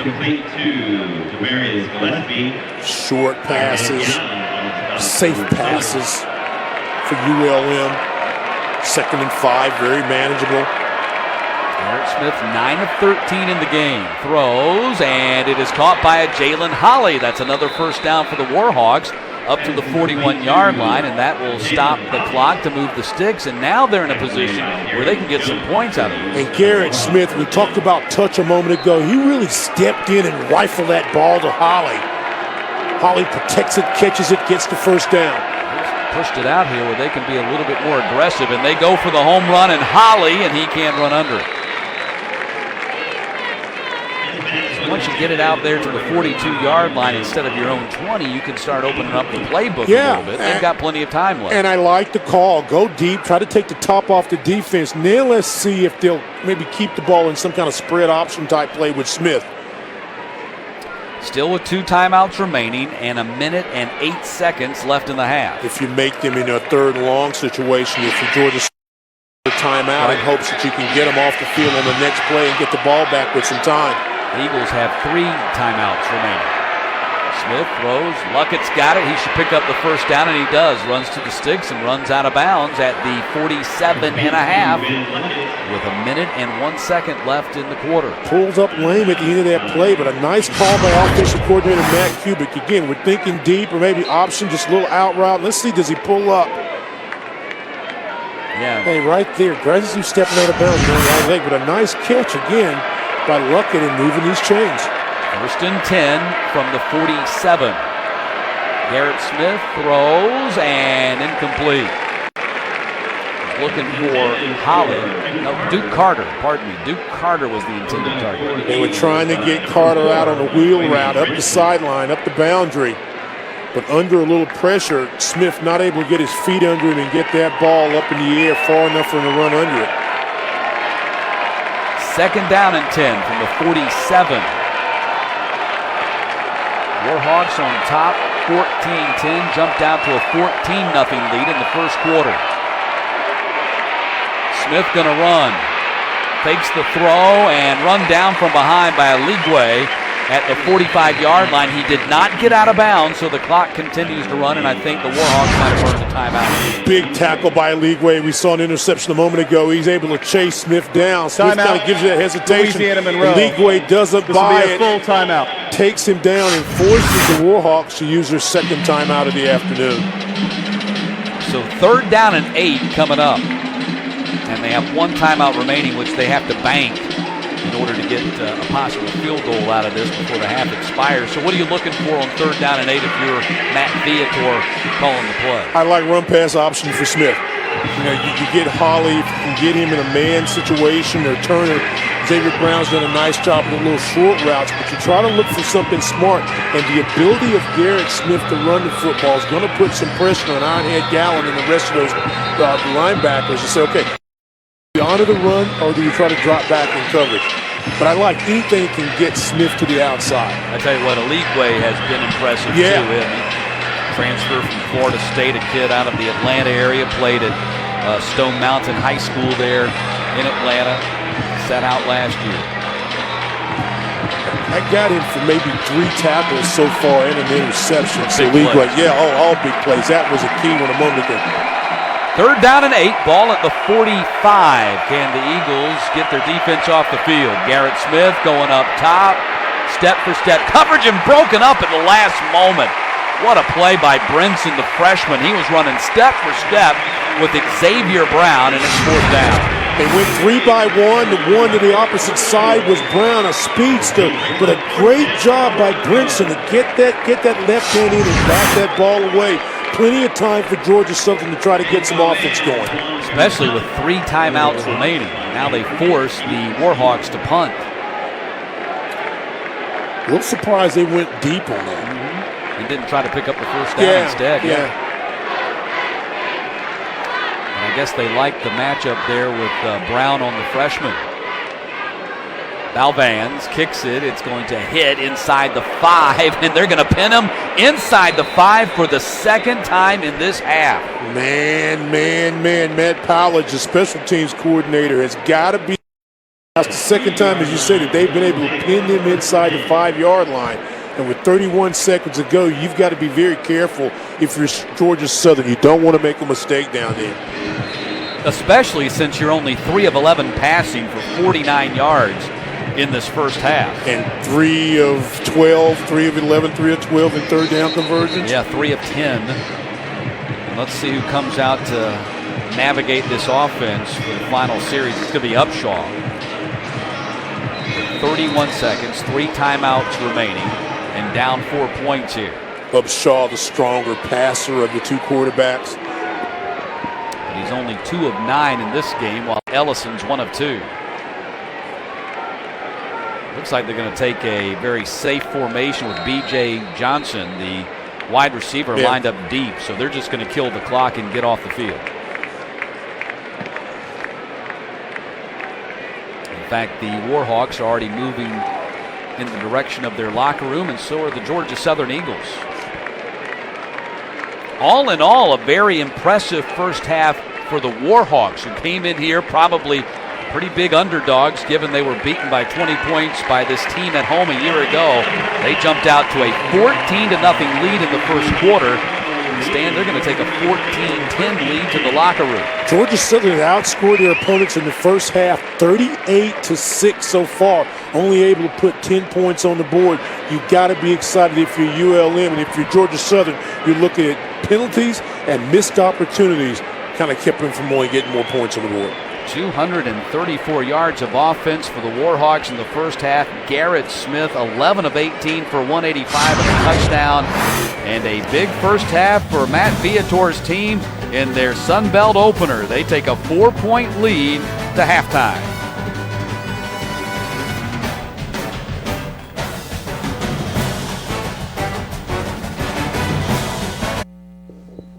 You're watching the Capital One Halftime Report as we welcome you back to Paulson Stadium in Statesboro, Georgia, and the UL-Monroe Warhawks with a 14-10 lead on the Georgia Southern Eagles. I'm Matt Stewart, now joined by Eagles Hall of Famer Tracy Ham. And Tracy, thanks a lot for being with us. It's good to be here, Matt. The score is a little what we wouldn't anticipate it, but in the event, it's a good ball game. It's good to be here. You guys were never behind at halftime, right? Well, we have to look back in the records books, but we've been behind before. But I think it's a good ball game. I think you can't ever take any opponent lightly, and it's a good league. The league is shown to be very competitive. One of the greatest all-time players, maybe the greatest all-time player ever to wear the blue and white for Georgia Southern. But you're back at your alma mater now. Explain what you're doing back at Georgia Southern. Well, my job description says I does one thing, but I actually do another on every day. I'm the Associate Athletic Director for Internal Operations. I manage all game day operations. This game here, all these students and everybody getting them in and out, I handle facilities, all upgrades to our facilities, and Sun Belt Championships. We have the baseball, 2017 baseball tournament coming here, and I'll be in charge of that, as well as basketball. I supervisor. So I got my hands in a lot of different things around here. So what's tougher, the administrative duties as an assistant athletic director or running the option offense for Irk Russell's team? Well, you get hit a different way when you're in administration. When you get hit in administration, you get hit with that wasn't right, or you should have done this. In football, you get hit physically. So obviously, football was a little tougher. But I enjoyed administration. I enjoyed the side of the business that speaks to the coaches, the players, and the things that it takes to run an actual game. A game day operation. Well, we're looking at some of your highlights here. 6 national championships for your program. Start with Irk Russell. Paul Johnson led this program to a couple of national championships as well. And now the program has graduated from FCS to FBS as an alumnus who had a lot of glory days back in those old Division I AA days. What's it like for you to have this program now playing at the big level? Well, it's fantastic. I think our kids have, this community, our school, our kids, all of them have really grown into the FBS language, the level. Our administration has made a commitment with our facilities. Our AD, Tom Klein, has been an excellent AD for us in this transition and now taking us to the next level within the FBS. We've had success on the FCS level, like you say, Matt, but I think coming into the FBS, there were a lot of unknowns, and we've been able to really wade our way through them pretty seamlessly. I think Tom has done a good job from a leadership standpoint of view, and all our coaches buy into what we're, as an administration, talking about is rings and diplomas, and when you talk about that, you get the student-athletes' attention. And joining the Sun Belt Conference has been a natural fit for this Eagles program that coming into tonight's game had gone 15-2 in their first 2+ seasons in this league. Well, I think when we came into the, people heard about us and they didn't actually know what some of the traditions. And it's a tough place to play here in Paulson Stadium. We've tried to create an environment here that's really tough to compete in for opposing teams. And we fit real good in the Sun Belt, the competition, the teams that we play.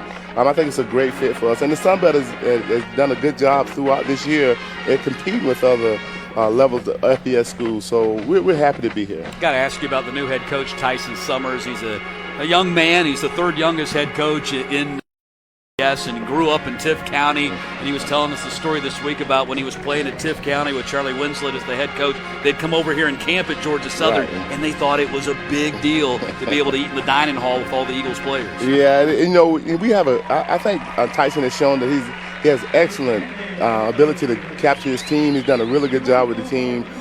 They've really bought into what he's bringing to the table. He has just a massive amount of experience on the defensive side of the ball. His offensive guys have really grown up in the FBS level, but we feel comfortable with Tyson. He's been the type of leader that we're looking for. He's a tough-nosed, hard coach that really demands a lot, but he loves on his kids well. So we really enjoy having him as our coach. We think he's just going to be fantastic for us. Well, it's the greatest quarterback ever in Georgia Southern history. I got to ask you about this dual quarterback situation with Ellison and Upshaw and how you would have handled something like that. Matt, it works well for them. Yeah, right? It works wouldn't really work well. No, it not works for you. Really that well wasn't for them. For you, right? Well, I think it works well for them because both of them are very competitive. They get along really well. I think when I was coming through, it just was the time where if you was the quarterback, you was our quarterback.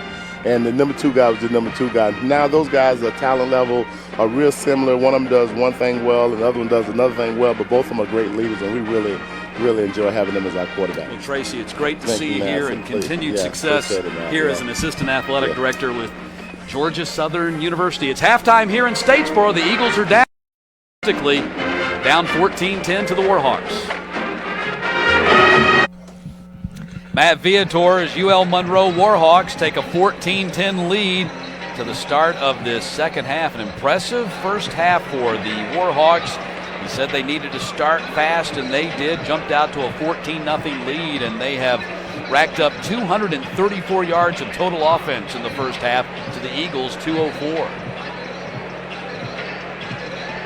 And Tyson Summers, his team, scored the last 10 points, but this is the first time dating back to last season and Willie Fritz that they have trailed at halftime. This is a team a couple rushed for over 400 yards. So far, only 155 yards on the ground.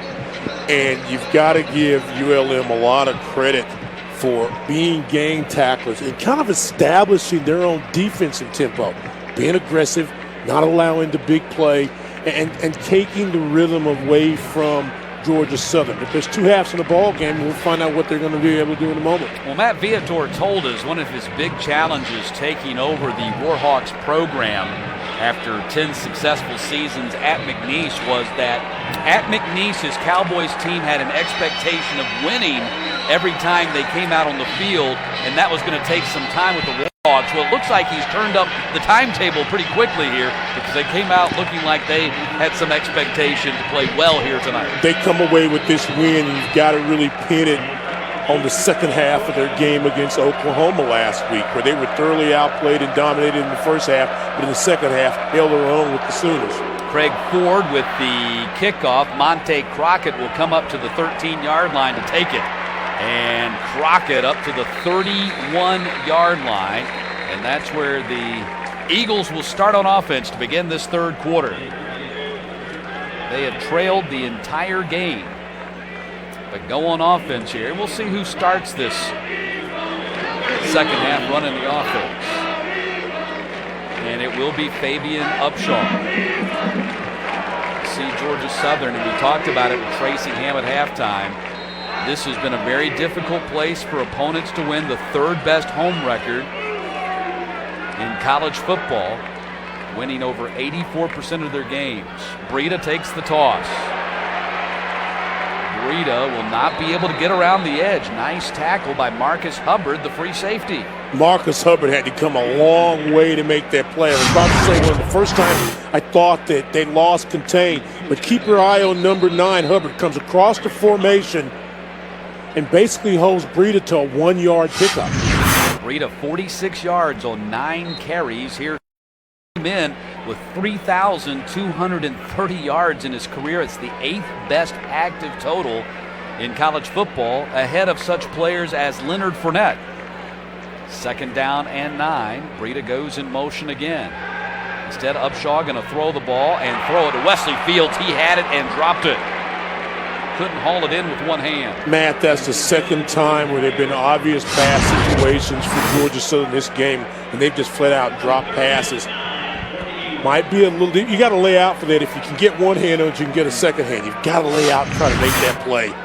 Another 3rd and long here, Stan. We've said that all night. 3 out of 10 for the Eagles on 3rd downs in this game.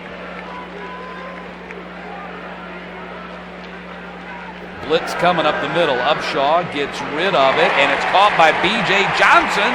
He scrambles forward to the 42 with his 2nd effort, and depending upon the spot, he might have the 1st down.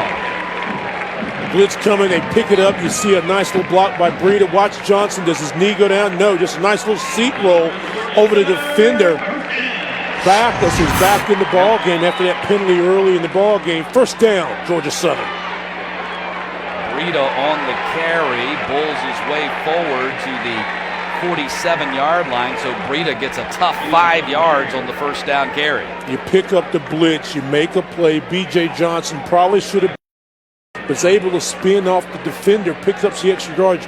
Those are those plays that kind of give you some momentum, give you confidence. Should have been 3rd down, you're 4th, and you're off the field. Now they continue to drive, see if they can get in the end zone.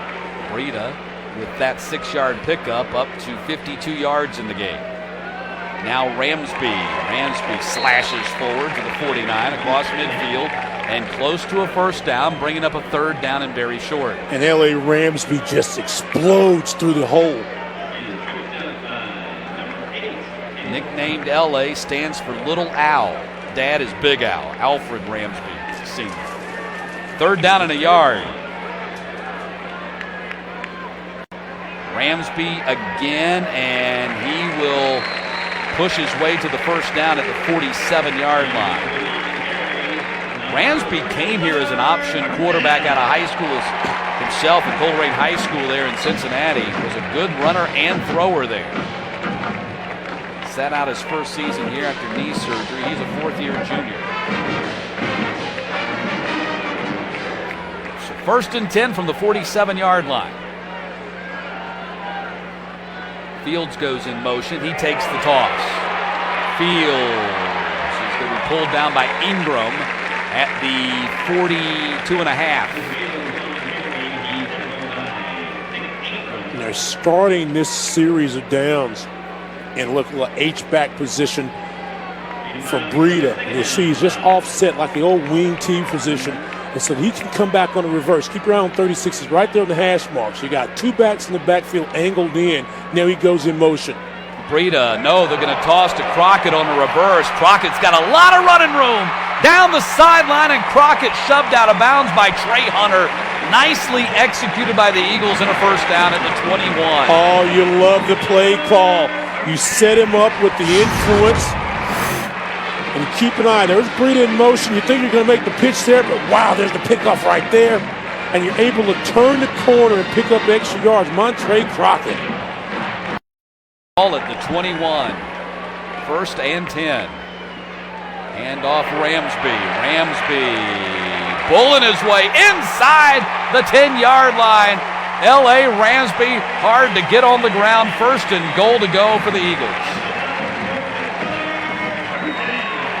Ramsby goes about 5'11", 210 pounds of all muscle. Hit there, count it. Gets a little help right there by Northwood, but nevertheless picks up big yards. Ramsby, no running room this time. Going to be thrown for a loss by Ingram back at the 15-yard line. Nick Ingram's quietly having a very solid game from his safety spot.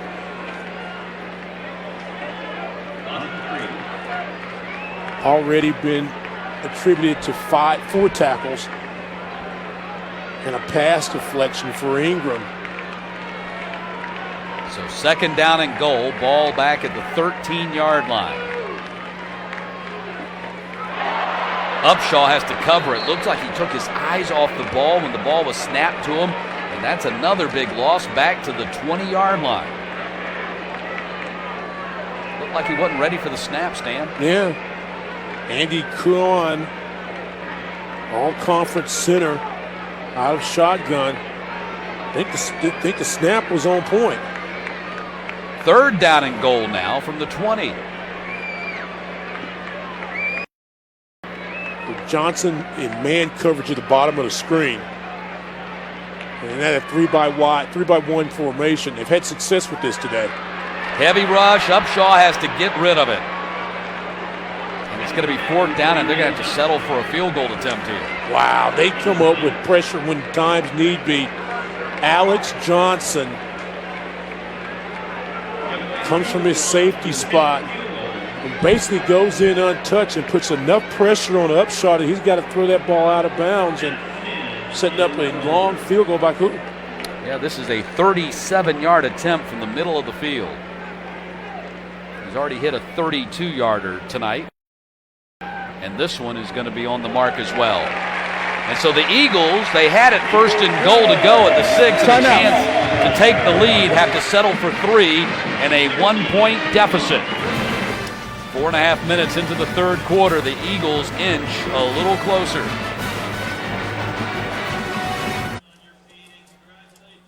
Tyson Summers, Georgia Southern Eagles have scored the last 13 points in this game and now trail by 1. As Matt Viator's pacing on the opposite sideline has picked up.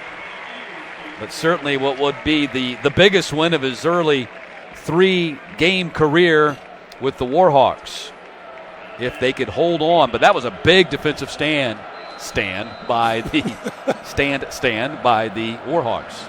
And they're still standing up by 1. How about that? They are. And you get this win, it'll be a nice celebration time in Monroe. Go to Pecan Land Mall and hang out for a bit, and then get ready in 2 weeks for Auburn. But first things first, now it's their turn to put together a nice drive before the half.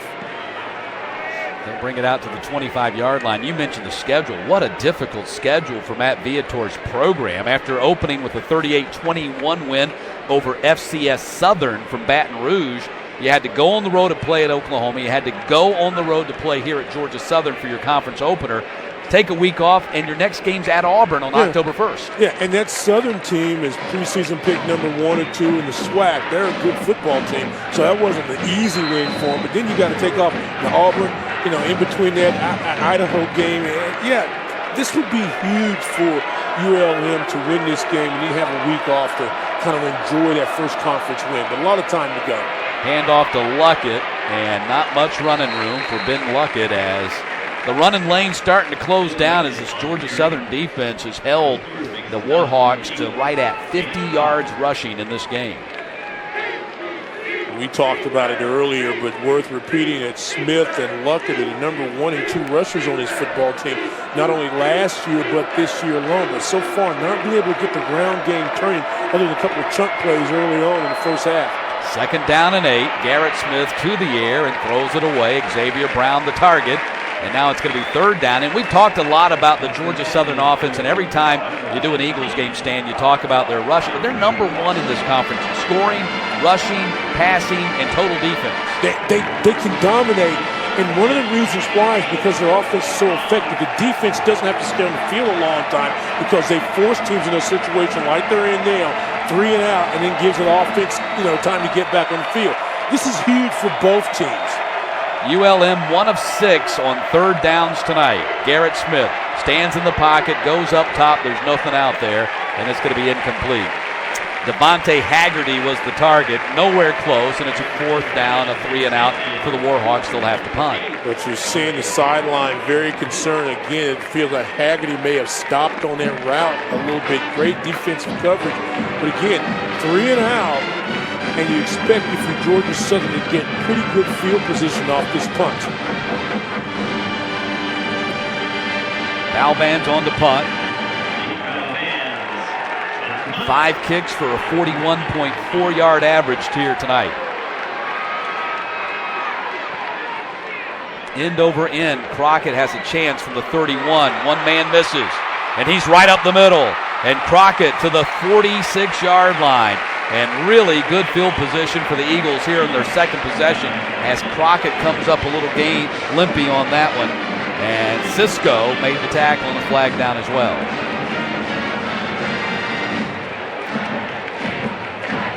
Crockett's a little lame after making that return. 15-yard return for Monte Crockett, the number 1 punt return man in the Sun Belt Conference. Personal foul, face mask, kicking team number 81. 15-yard penalty added to the end of the play. It'll be 1st and 10 for Georgia Southern. The defender can stay in the play, but his helmet came off as a result of the foul. I think that's on the punter. Yeah. What was he doing? It's a kicker, man. He's trying to get out of the way. He's the kicker. What was Balvan's doing? Man's trying to get out of the way. I mean, he just ripped the guy's helmet off. It wasn't the face mask. He grabbed the back of it and pulled it off. Not a smart play. 15-yard mark off, and now the Eagles have it at the ULM 39-yard line. And all the good momentum that ULM had early in this ball game. Fans on their hands. Very concerned. Football team, not great body chemistry, body language. It's all changed now. Ellison in there at quarterback, going to pitch it to Fields. Fields has one man to beat, and Fields down inside the 30, down to the 29-yard line. And now this Eagles defense really starting to go. Caleb Tucker made the tackle for the Warhawks. So 1st and 10, ball at the 29-yard line. Keep an eye on Breida. See Breida right there at the line of scrimmage. He's angled in. He's nailed. Either can be a dive back, a reverse guy on option, or either a blocker. There's the option. He's the pitch guy on this one. Gets by Ingram, and Ingram finally catches up to him at the 25-yard line, but Breida got 4 or 5 on that play. Let's see if you're a backer now. You've got to keep account of him. If you go misdirection like you did a moment ago, he's going to be the lead blocker on the outside to set the edge. The versatility of Matt Breida. 2nd down and 6. Eagles with a chance to take the lead here, even with a field goal. They're thinking 6. Fields in motion. Instead, Ellison will keep and get dropped at the 24-yard line. Moorhead there on that tackle for the Warhawks. Colin Moorhead, the senior out of Tyler, Texas. And it's going to be 3rd down and 4.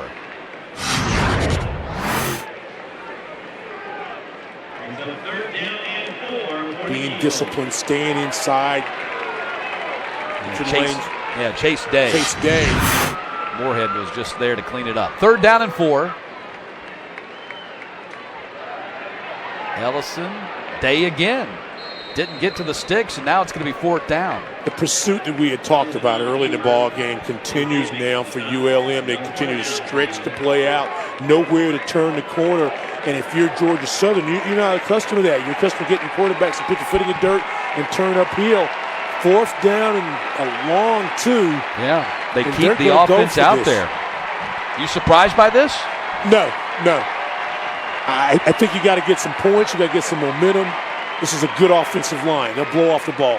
They're just trying to get them to move off sides, and I think the Eagles move. I don't think they had any intention whatsoever to run a play. False start. Offense, number 46. 5-yard penalty. 4th down. That was the tight end Ross Alexander who moved, so that takes the 1st down off the table, and they'll try a field goal for the lead. So Koo, who's already hit 2 field goals here tonight, a 32-yarder in the first half, a 37-yarder already here in the 3rd quarter, will attempt a 43.5-yarder from the left hash. And that kick is on its way, and that kick is going to be good. Youngway Koo has given Georgia Southern their first lead of the ball game with his 3rd field goal of the night. 16-14, Eagles finally on top here in Statesboro.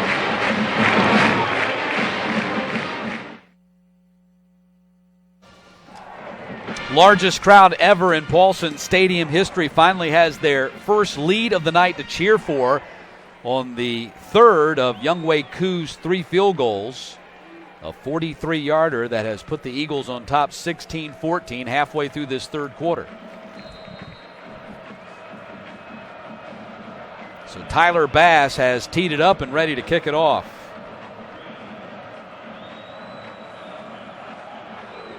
And Bass drills it to about 6 yards deep in the end zone, non-returnable, so they'll bring it out to the 25-yard line. And my question to you, Stan, is what do the Warhawks do now? They scored 14 points in the first quarter. They've been held in check ever since. What can they do offensively to get back in this game? That last drive a moment ago, they got nothing out of 1st down. And I'm a big proponent, as a lot of coaches are, and you've got to have success on 1st down. That makes the play calling so much easier. So, again, I'm thinking maybe this is one of those little run-pass options for Smith. Yep. Try to get outside the corner, get him in a comfort zone to give yourself some momentum. But you can't have a negative play here. Wing formation, motion. Garrett Smith being chased to the outside and throws out of bounds. He's trying to connect with R.J. Turner. Turner had the big game last week, 7 catches for 135 against the Sooners, but only 1 catch for 16 yards here tonight. And give Logan Hunt a lot of credit, number 91. He would not give up on that play and chased Smith completely across formation into the boundary, making him very uncomfortable as he gets rid of that pass. He kind of thought about maybe turning it up or something, but saw Hunt, right on his heels. So you stop the clock, you throw the ball out of bounds, 2nd and 10. Garrett Smith. Ineligible receiver downfield, number 64. The penalty is declined, 2nd down. That's the right tackle, Eastwood Thomas. They declined the penalty, so 2nd down and 10. Garrett Smith just 2 for his last 8. After a very sharp start to this ball game. Coming off back-to-back 200-plus pass yardage ball game, 251 against OU. Marcus Green going to take the handoff. Marcus Green has a 1st down. And Green finally dropped at the 39 by Aligwe. Love the call there. Love the call. Let your backs get in open space and try to create something. We talked a second ago about Eastwood Thomas with the penalty. This time he's one of the lead blockers, and just great speed to get to the outside by Marcus Green, the sophomore.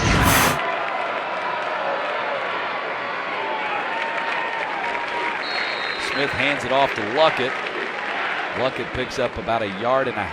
We really they got to find another way to get Green that ball. You saw his great speed. He had the 65-yard reception in the first half. They just got to find creative ways to get him the ball. Just keep chipping away, but you're not going to go inside the tackles between Sapp and Ellison.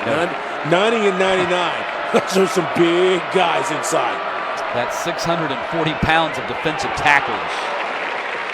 Gallen was out there, nearly came up with a pick, trying to get the ball to R.J. Turner. Now it's 3rd down and long for the Warhawks. Warhawks are 1 of 7 on their 3rd downs tonight. That means opponents against the Eagles this season are 6 out of 31 on 3rd down. And they were, 3 of 13 last Saturday in their loss to Oklahoma, so success on 3rd downs not really been there for the Warhawks. Heavy rush. Smith hit as he throws out of bounds. Holly, the intended target. They're really breathing a lot of pressure on Garrett Smith, and that has affected his accuracy in a big-time way here in the second half. And continuing to put pressure on him, especially from his backside. That clock in your head that the quarterback knows 1,001, 1,002, 1,000, and I got to get rid of the football. And once again, the Georgia Southern defense steps up and raises their level. So Balvan standing at his 25-yard line to punt.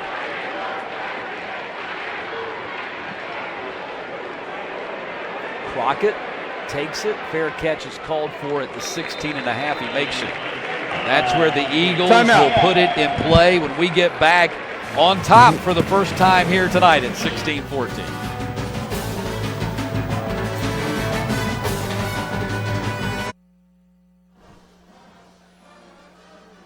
Georgia Southern 16-14 lead, just over 6 minutes to play here in the 3rd quarter. Matt Stewart along with Stan Luter as the Eagles go back on offense, 1st and 10 at their own 16, and Fabian Upshaw back in there at quarterback. Only 3 of 12 passing for Upshaw, 5 of 18 rushing, but 212 yards on the ground now for the Eagles. Pass is thrown and is complete to their tight end, Kevin Ackerman.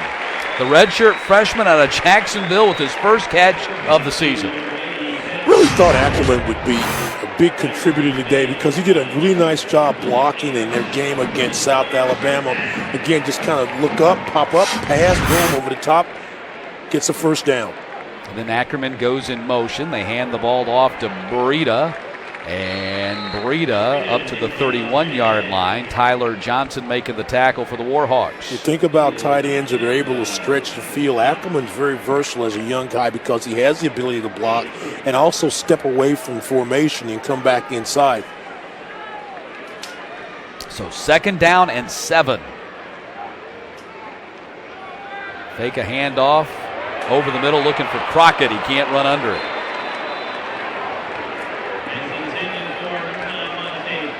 I think they've still got some work to do in their passing game. Yeah, but you can see the live arm by Fabian Upshaw. Just a bit, maybe the 3rd time we've seen him throw today where he's been on point, but those balls have been just a little high one time. The receiver gave up on one of the routes. Collectively, the Upshaw-Ellison combination, 5 of 16 passing for 71 yards. Heavy rush. Upshaw going to run out of there. One man to beat. Gets right by him. Upshaw down the sideline and out of bounds inside the 40, and a flag out at the end of the play as well. That time, ULM showed blitz and then dropped out of it. But the problem in dropping out is they're covering receivers. They've got their backs turned to the quarterback, Upshaw. Who needs to pass when you can run like that? After the play, personal foul, late hit out of bounds, defense number 23. 15-yard penalty, automatic first down. Nick Ingram with the 15-yard personal foul. And what you want to see is that the defensive backs are in coverage. They've got their heads and shoulders turned, so it's just a free run for Upshaw as much as he can. And then you can see the initial contact and then the takedown by Ingram. Did you see how he smoked Trey Hunter? Hunter thought he had the angle on him, and Upshaw just blew right by him like the Roadrunner, the Coyote. First down and 10, ball at the 24-yard line. Breida picks his spot, runs right up the middle. Picks up about 8 on the play for Matt Breida. Remember what we told you earlier in the ball game, a 300-pound by average offensive line versus a 260-65-pound run defensive line of ULM, and it began to bang and bang and bang, and you can see the numbers continue to just add up for Matt Breida. Number 1 in the FBS rushing the ball last year. They're number 2 this year. Not this time, though, is Tyler Johnson. Wraps him up and throws him to the ground like a rag doll.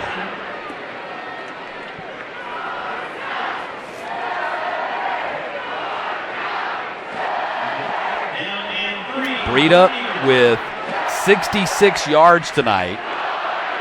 Closing in on Todd Gurley for the 7th highest rushing total among FBS players in the state of Georgia. Currently number 8 on that list. Herschel's at the top of the list, by the way. Fields, first down carry down to the 14-yard line.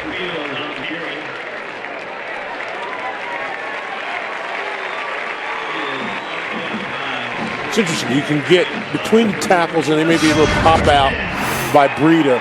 And then you've got the guys that just, all they need is a little bit of room, and Fields and Ramsby, and they pick it up. And then you got a quarterback that can do a little bit of both. Handoff, Fields, gaping hole inside the 5. Wow. Watch Fields. this cut. If we get this again at the end of this play, as Fields extends it, take a look at this. Good job blocking. And watch, there's a cut. Boom, puts it in the stop. Then watch this right there. See? His leg strength picks up an extra 3 or 4 yards. Down to the 2 goes Breida. So 264 yards of rushing offense here for the Eagles tonight. Ramsby's got 69, Breida 66 prior to that carry right there. Fields with 52, and Upshaw with 48. So nearly 4 guys with 50 yards rushing here tonight. Again, Upshaw has trouble with the snap, and the Warhawks are on top of it. Warhawks recover the fumble. Darian Ford was there to hop on it when Upshaw makes another mistake with the snap. That's a low snap that time. And because it bounces right off of his right leg, the Warhawks are able to avoid another. You keep shooting yourself in the foot. That's 2 times I can count, maybe even a third where, a apparent touchdown for Georgia Southern has not been able to be put on the board. And ULM's now got to get their offense going. The defense steps up again. Yeah, that first one was Upshaw. That one right there, that was on Quan because that was a snap off of his knee. Still got to come up with it, though, especially inside the 10-yard line. And so the Warhawks dodge a bullet defensively. Now can they do something offensively?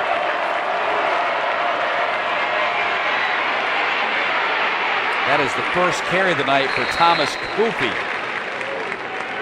Kofi picks up about 3, maybe 4 on the play, up to the 10-yard line. Another one of those young running backs on his sophomore. They're very excited about him. His 8th carry of the season. A guy that's got some speed, a little size at 5'11", 220. 2.5 to play here in the third quarter. Quick pass, and it is dropped. Wow, Xavier Brown had a chance to execute the tunnel screen and couldn't hold on to an easy pass. And that play may have been able to break for 10, 15 yards, get the first down, and maybe some more. And Brown, very similar to what we saw on the snap a moment ago, just took his eyes off and trying to run before he caught the football. 3rd down and 6. Do you play pass if you're Georgia Southern? Get in your drop zones. Dare Smith to beat you over the top. Or does he have the leg strength to be able to run around the corner? Garrett Smith not going to get there. League-way saw it coming, stops him at the 11-yard line. Yeah, it's going to be really difficult to run in the middle trying to get by Sapp and Ellison. Then you've got League-way and Gallup kind of coming in there and clean up everything at the end of the play. And so 4th down, and now the Warhawks, after getting that fumble at the 6-yard line, unable to move the sticks, they have to punt out of their own end zone. So this still might end up benefiting Georgia Southern with a short field. Stack the line with 10. Booming kick by Balvans. Backs up Crockett to the 38. One man misses him. A second man. And another nice return by Crockett across the 50 and down to the 48. That was a big-time catch and kick by Balvans, but a better return. And a flag down on the field as well. After the play, personal foul, defense number 26, 15-yard penalty from the end of the run. It'll be 1st down for Georgia Southern. Jay Baldry called for the personal foul, and you see Tyson Summers there to greet him when he reaches the sideline. So, instead of the 47-yard line, the Eagles will start this possession back at their own 36. That's about where Crockett had fielded the ball originally. Yeah, but it's another one of those momentum changes. No question. 7 penalties now for the Eagles in this game. 1:22 to play in the 3rd quarter. It has been a tight game since UL-Monroe jumped out to a 14-0 lead. Last time the Warhawks played here, they nearly upset the Eagles in the final game of the 2014 season when the Eagles clinched the Sun Belt Championship. That win later vacated because of NCAA sanctions. Pitch comes to Wesley Fields by a man, and Fields out to the 42-yard line. Great run by Fields right there. Tackle made by Cisco. Great job running the option to the open side of the field. Inside fingers get rid of it very quickly, and Fields just does a great job catching him. Doesn't have to worry about his blockers. He outruns all of his blockers. But good job at the point of attack, getting them to the outside. So 1st and 10 at the 43-yard line, and a timeout called by the Warhawks, I believe. One of the ULM players slow getting Louisiana off the field. Monroe. It's their first charge timeout of the half. It's a 30-second timeout. That will leave them with 2 as we get ready to head to the 4th quarter with a minute to play. And Georgia Southern has methodically come back after falling behind by 2 touchdowns, Stan. 16-14 the lead right here. You get the sense that this is a really big possession right here. The Warhawks dodged falling behind by more than 1 score when they recovered the fumble inside the 10 on the previous possession. But do they have enough left in the tank defensively to keep the Eagles out of the end zone this time? They've got to find it. Yeah. But the biggest obstacle they've got to face is other than fatigue is the mental wear of trying to stop the option. Georgia Southern has really helped them a lot by turnovers, by some penalties, and now Coach Viator is just looking for one opportunity. Expect to win, learn how to win. This would be a great example to do today. They could pull off what would be considered, I think, an upset in the Sun Belt. No question about it. Ellison's in trouble. He's going to go down. Dropped back at the 49-yard line by Roland Jenkins.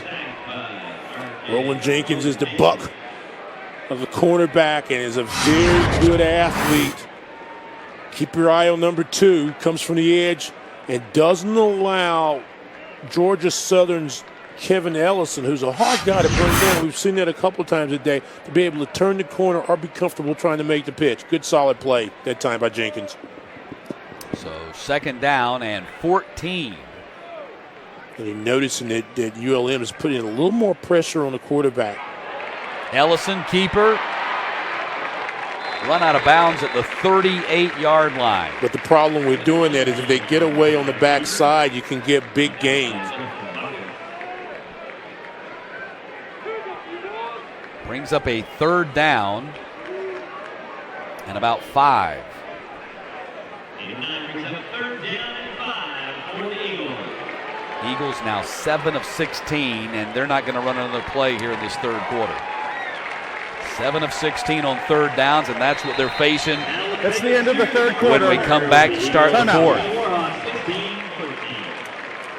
16-14. The Georgia Southern Eagles, on the strength of 3 Younghoe Koo field goals, take a 16-14 lead to our final period here in Statesboro.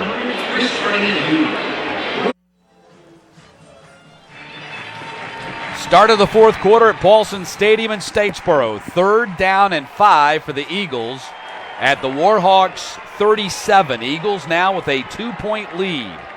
Matt Stewart along with Stan Luter. Sunbelt opener for the Warhawks. Eagles already 1-0 in the conference. Ellison on the keeper. 1st down. Down to the 29-yard line. Kevin Ellison with a big 3rd down run. That is the 8th 3rd down to 1st down conversion for the Eagles tonight. Watch this hesitation right there, and then stepping inside, getting the hole. And again, Ellison, we talked about Ellison all afternoon. Breida, Fields, Ramsby, those guys being able to plant and then take off. 1st down and 10. Ellison going up top, far sideline, and B.J. Johnson cannot come up with it, but we have flags down on the field at the 11 and at the 16-yard line that Stan would seem to indicate we've got contact on the Warhawks defender. I think they're going to get Ingram tied up a little bit with Johnson on the outside.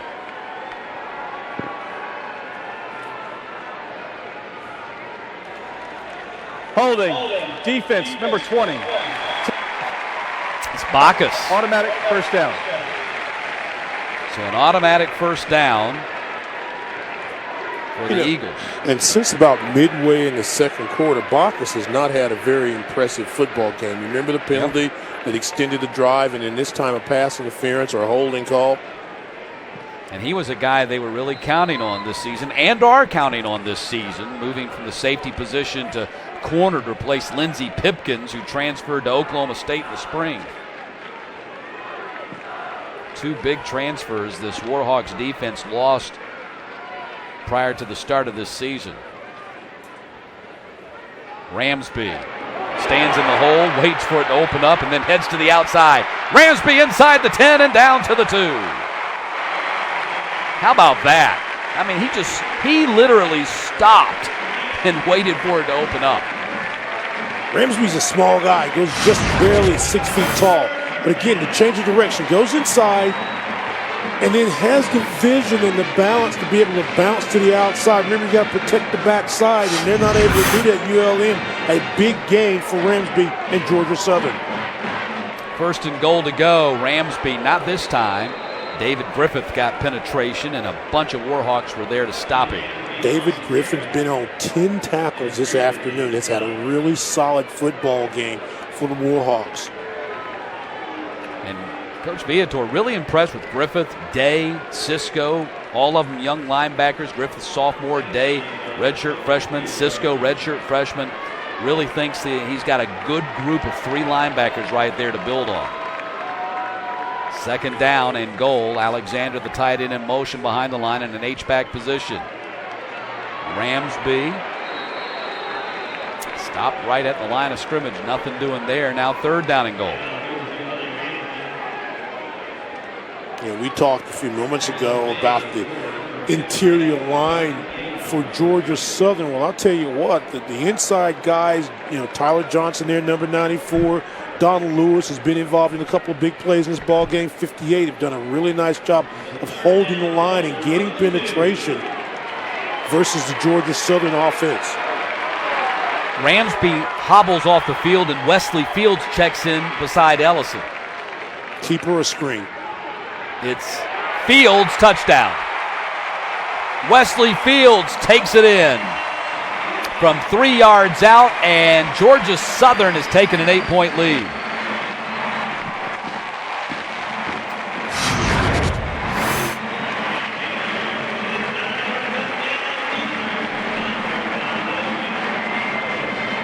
Wesley Fields with his 3rd rushing touchdown of the season. And just the 2nd touchdown for the Eagles tonight to go along with 3 field goals.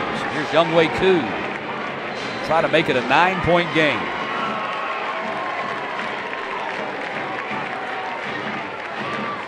He does. So 2 minutes and 9 seconds into the fourth quarter. The Eagles now have their largest lead of the night following the touchdown run by Wesley Fields.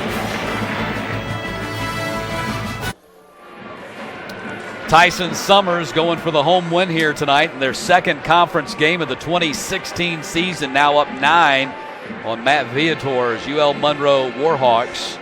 And Stan, ever since they jumped out to a 14-0 lead, they just have not been able to do anything on offense. They've struggled. 2:39 of the first quarter. They're up 14-0. They've had 7 possessions since then, 6 punts and 1 interception. Remember that great interception just before halftime by Eligwe. So not really getting anything done, any point production, any yard production, and all that's doing is 2 things, getting you further behind and keeping your defense on the field. Georgia Southern's run over 80 plays in this game so far.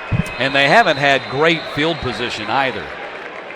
You look at their starting field position since their last touchdown that you were talking about, the 14-yard line.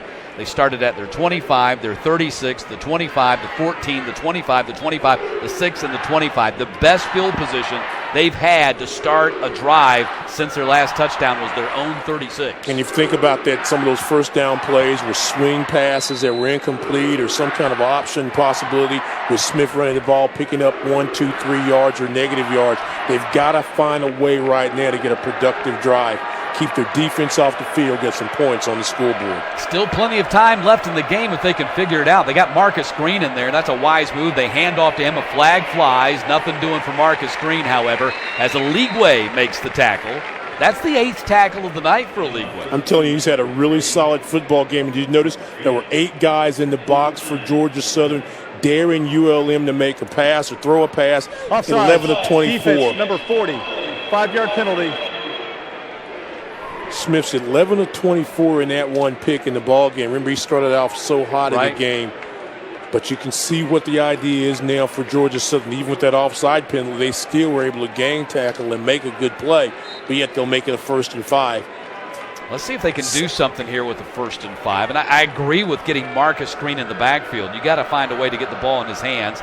And they do give it to him again. Just not a whole lot of running room. He's got to get someone to block for him. Vegas Harley was among those who got there to make that tackle along with Deshante Ironhead Gallen. We have yet to talk in the second half or call the name of a Jalen Holly or either R.J. Turner. Guys that can stretch the field. You can run the little tunnel screen. You can run some misdirection, throw over the top. But you've got to find a way to get these guys, loosen that box a little bit. Now they line up Green in the slot, 2nd down and 1. Keeper Garrett Smith, and Smith picks up the 1st down at the 36. Gallen making the tackle for the Eagles.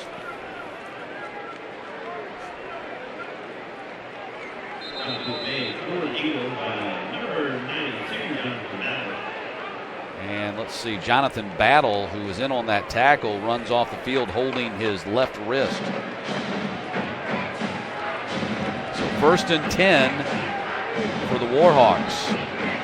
Just their 10th 1st down of the game. The Eagles have 26. Starting the fourth quarter, only 71 yards rushing for Louisiana-Monroe. There's Green. Let's see if they try to get him the ball here. He goes out on the pass route. Wide open is Turner. Turner, man misses him. Turner inside the 10 and down to the 7. R.J. Turner got behind the defense, and Gallen had to finally run him down. It'll be 1st and goal for the Warhawks. They love the fact this guy is speedy. He's got great size and excellent hands. This is just a go route. See if you can get it down the field before they get you. And you got a feeling right there he's going to turn it up, but Josh, he's holding that ball loose. Nearly stripped and stolen by Gallen, but a big-time play nonetheless for Louisiana-Monroe. Now can they capitalize on that? You talk about trying to extend the defense, put them in a position to score. That was the play. 1st and goal to go for the Warhawks at the 7. Oh. And Luckett. No Luckett for him right there as he got stood up at the line of scrimmage. Big-time tackle by the Eagles and Trey Griffin. Yeah.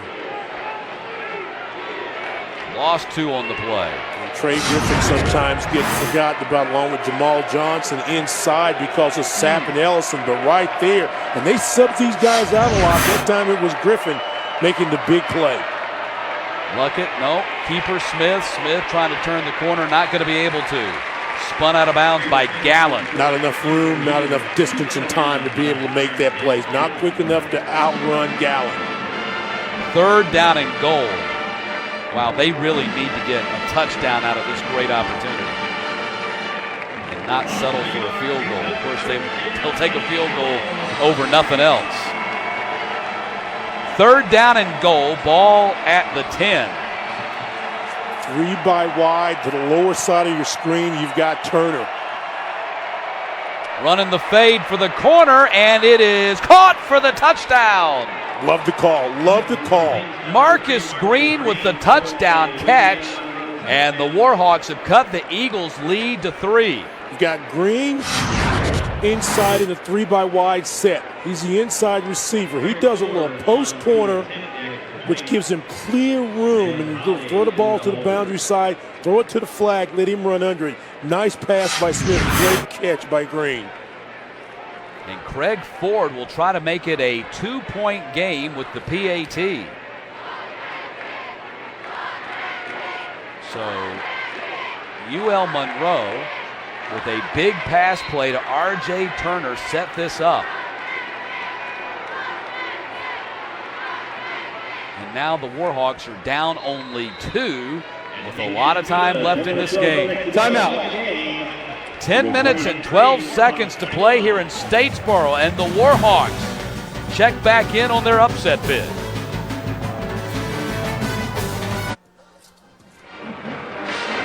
So the UL-Monroe Warhawks here on the night where the Georgia Southern Eagles have set the Paulson Stadium attendance record have pulled back to within 2 as Matt Viator in his Sun Belt opener as the Warhawks head coach bidding for a huge upset against an Eagles team that won the conference championship in 2014, lost only 2 conference games last year in 2015. And Ford, Crockett can return this from the 2. He was nearly on the ground when he fielded that thing. And Crockett tripped up at the 22-yard line by Jared Dunn. And so that's where the Eagles go on offense, and now they're back in a tight ball game just after they'd gotten some breathing room, Stan, with that touchdown run by Wesley Fields, and you kind of felt like they had taken over the entire momentum of the game. Now it's a game again. But the good thing about you from an offensive standpoint, Georgia Southern is accustomed to running 8, 9, 10, 11 play drives and scoring On the drives. field, runner was not down when he caught the ball. The previous plays under further review. Yeah, I mean, that's thought. exactly what I said. Yeah. I mean, his knee, when I watched it in live time, I said, wow, man, his knee's almost on the ground when he caught that thing. And so now they're going to take a look at that. That would be huge if his knee was on the ground at the 2.5 or 3 when he caught that kickoff. Saw a play similar to that today before it came over for the ball game in the Clemson game. Wow, I'm telling you, that is close. Remember, the call on the field was not that he was down, so you gotta have evidence that's going to clearly show that his knee's on the ground. That I don't think so. There, it looks like it's not on the ground. Yeah. The first shot made it look like maybe it's on the ground. That shot from that angle looks like there's clearly some space between his knee and the ground. Now watch this one. This one looks like his knee's down. I'm going to say something crazy. Watch the shadow. Watch the shadow. Shadow knows. That's very close. It looks like his knee's on the ground right there. Yeah. But if you look at it from the other angle. That's why I'm saying that, yeah. If you look at it from the other angle, then it looks like there was space between his knee and the ground. So I had a chance to walk around on the field before the ball game. This is relatively new turf, but you still got those little black dots, the little thing, and you don't see anything bounce up. Now watch this. Now it looks like you can see space between his right knee and the ground. Just a bit. Yeah, See? looks like there's space I don't right see there. anything kick up, and I'm looking at the shadow of that right knee, and I don't ever see anything touch. So I don't think they're going to have evidence to overturn this, and so I think the ball will stay at the 22-yard line. That's my guess. But our replay official, Bill Merritt, continues to take a look at it with Jason Autry wearing the headsets.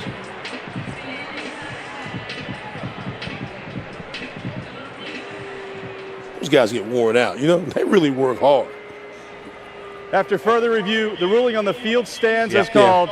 First down at the 21-yard line for Georgia Southern. Yeah, I mean, it was close, but I didn't think there was any kind of video evidence that was going to overturn the call. We had one shot that made it look like his knee was down. We had another shot that made it look like his knee had not touched. So the ruling on the field. And Whitehat was standing right there. He had the best angle of anyone, and he didn't make any kind of appearance like, okay, is this in question? But good check. What it does is it takes away a little momentum offensively for Georgia Southern to get out on the field. Let's see what they do on first down.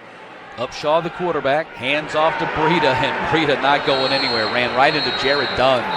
That took about 3 minutes to review that. And what that does is you get the time off the field for ULM, and then that meant you get a chance to get another little bit of a breather. It's almost like a timeout. There's no question. The Eagles have been best on offense when they've been able to get out there and get a tempo going. Quick snaps, quick handoff. And that wasn't the intention on the kick return, but it really kind of bodes well for ULM in that case.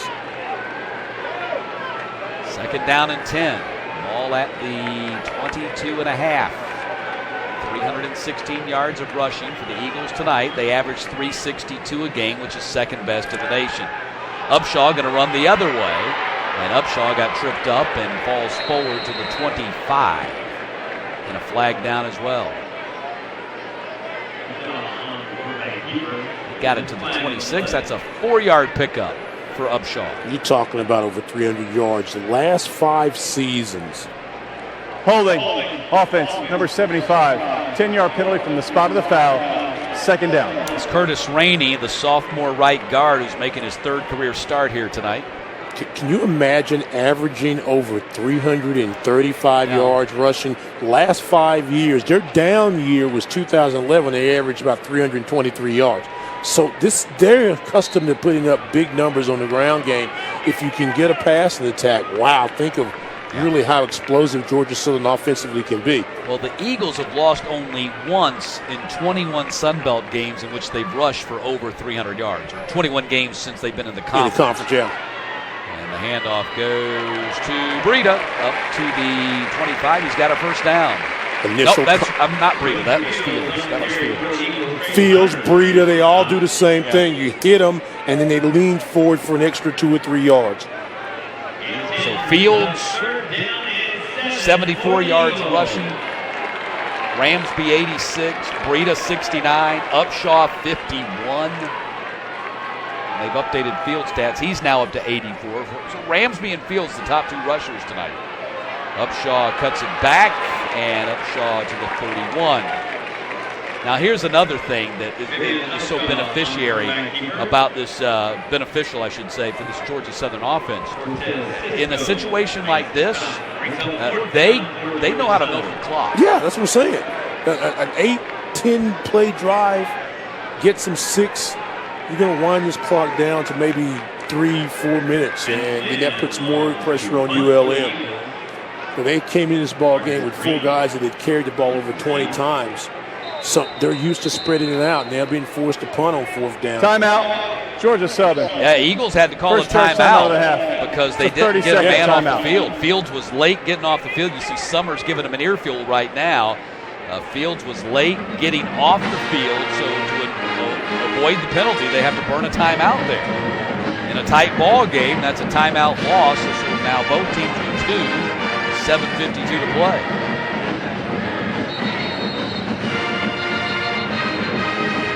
No doubt this is people around the conference taking a look at this tonight. And you've got to be surprised at the tightness of this ball game and the tightness throughout in this ball game.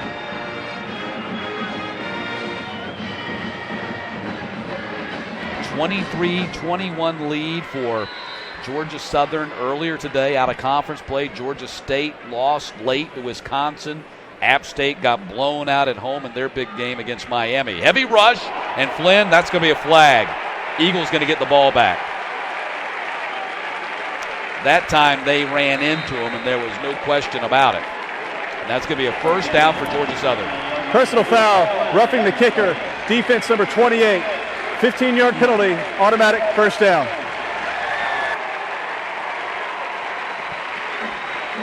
Wow. They got him. Yeah, there's no question about it. This is all-out block. And in that situation, if you make contact with the ball, you can kill the punter. But that's it. If you go all out, you send 5 guys, and you know that your rush is probably going to collide with the punter. You better make sure you get your hands on the ball. You send 5, you've got 3 up backs. Do the math. You better get the football. So the Eagles, that's the last thing the Warhawks needed right there, because now the Eagles can go back into let the air out of the balloon mode. Mark this drive beginning or continue at 7:42 remaining in the fourth quarter.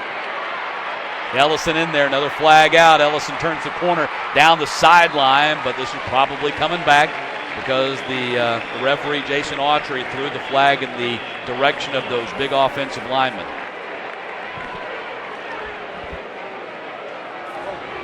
Holding, offense, number 75.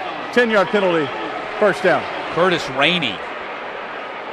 Second time that Rainey's been flagged on this series. As big as this offensive line is, and we talked about over 300 pounds per man by average, they don't really have a lot of guys that have a lot of experience. No. Quan was the all-conference performer, came in with 17 snaps, and then Culbreth, the left tackle. But the other guys have been periodic starters or either a redshirt sophomore or a true sophomore, as in the case with Curtis Rainey. Yeah, Culbreth, 13 consecutive starts because he started as a freshman last year. When Max Magana, who was going to be their left tackle last year, got hurt. Culbreth stepped in and did such a great job. So you don't have any experience. Yep. You really don't, even though they're very talented.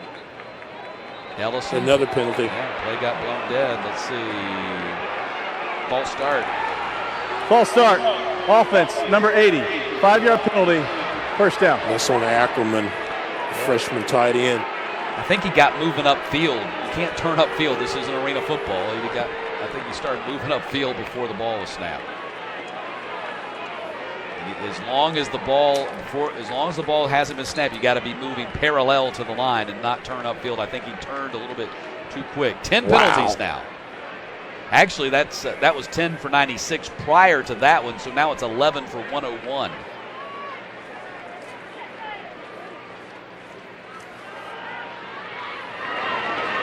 Bria runs into.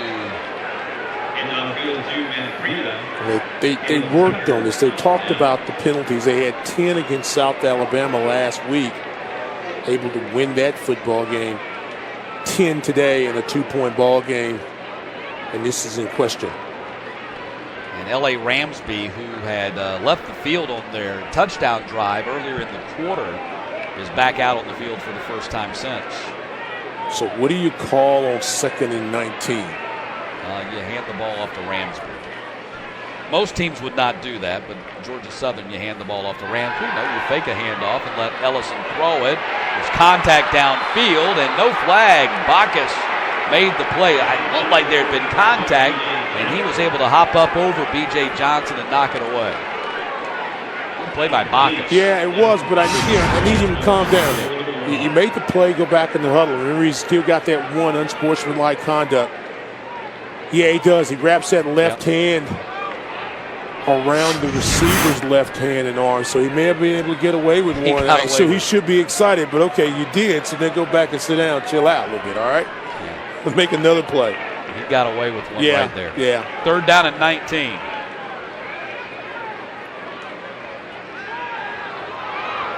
Ellison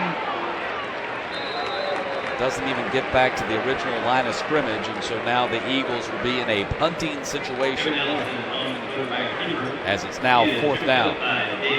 Just thinking ahead, 2 timeouts remaining for UL-Monroe. and Ford 2 of 2 on field goals this season. His long was a 42-yarder against Oklahoma last week. So just something to think about as this game goes down into 5:32 mode. Marcus Green back at the 15-yard line for this return. High kick. Green calls fair catch. He wants to get under and make a play, and he fumbled the ball going out of bounds, but it goes out of bounds, and that's a good break for the Warhawks. That's a lucky break for the Warhawks. You kidding me? 5 minutes and 18 seconds left here at Paulson Stadium. Warhawks with the ball and down 2 when we get back.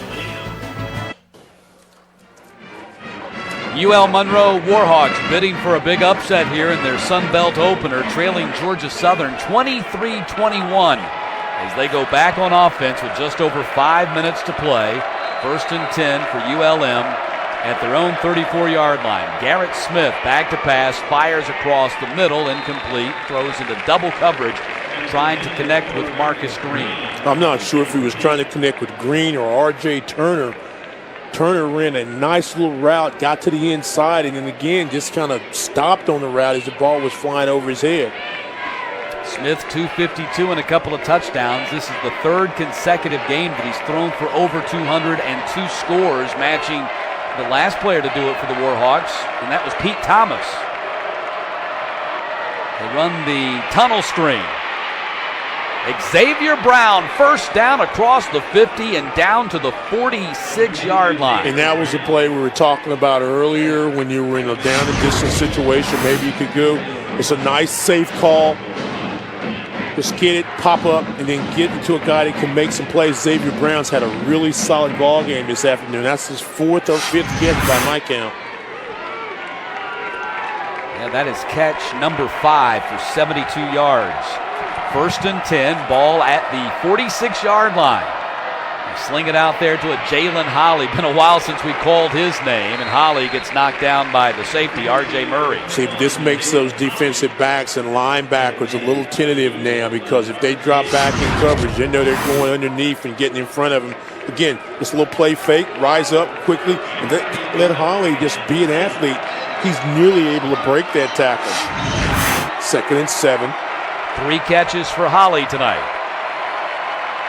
Garrett Smith to his right, throwing off his back foot. Nobody to take it to, and throws it into the bench, where the offensive linemen are sitting there congregated for the Eagles, having a meeting. Well, I think they were looking for another little quick screen. Defensively, it was taken away from him, so Smith wisely rolls out, says, okay, I'll just live to see if we can play again. 3rd down and 7 at the 43-yard line. Warhawks 2 of 10 on 3rd downs tonight.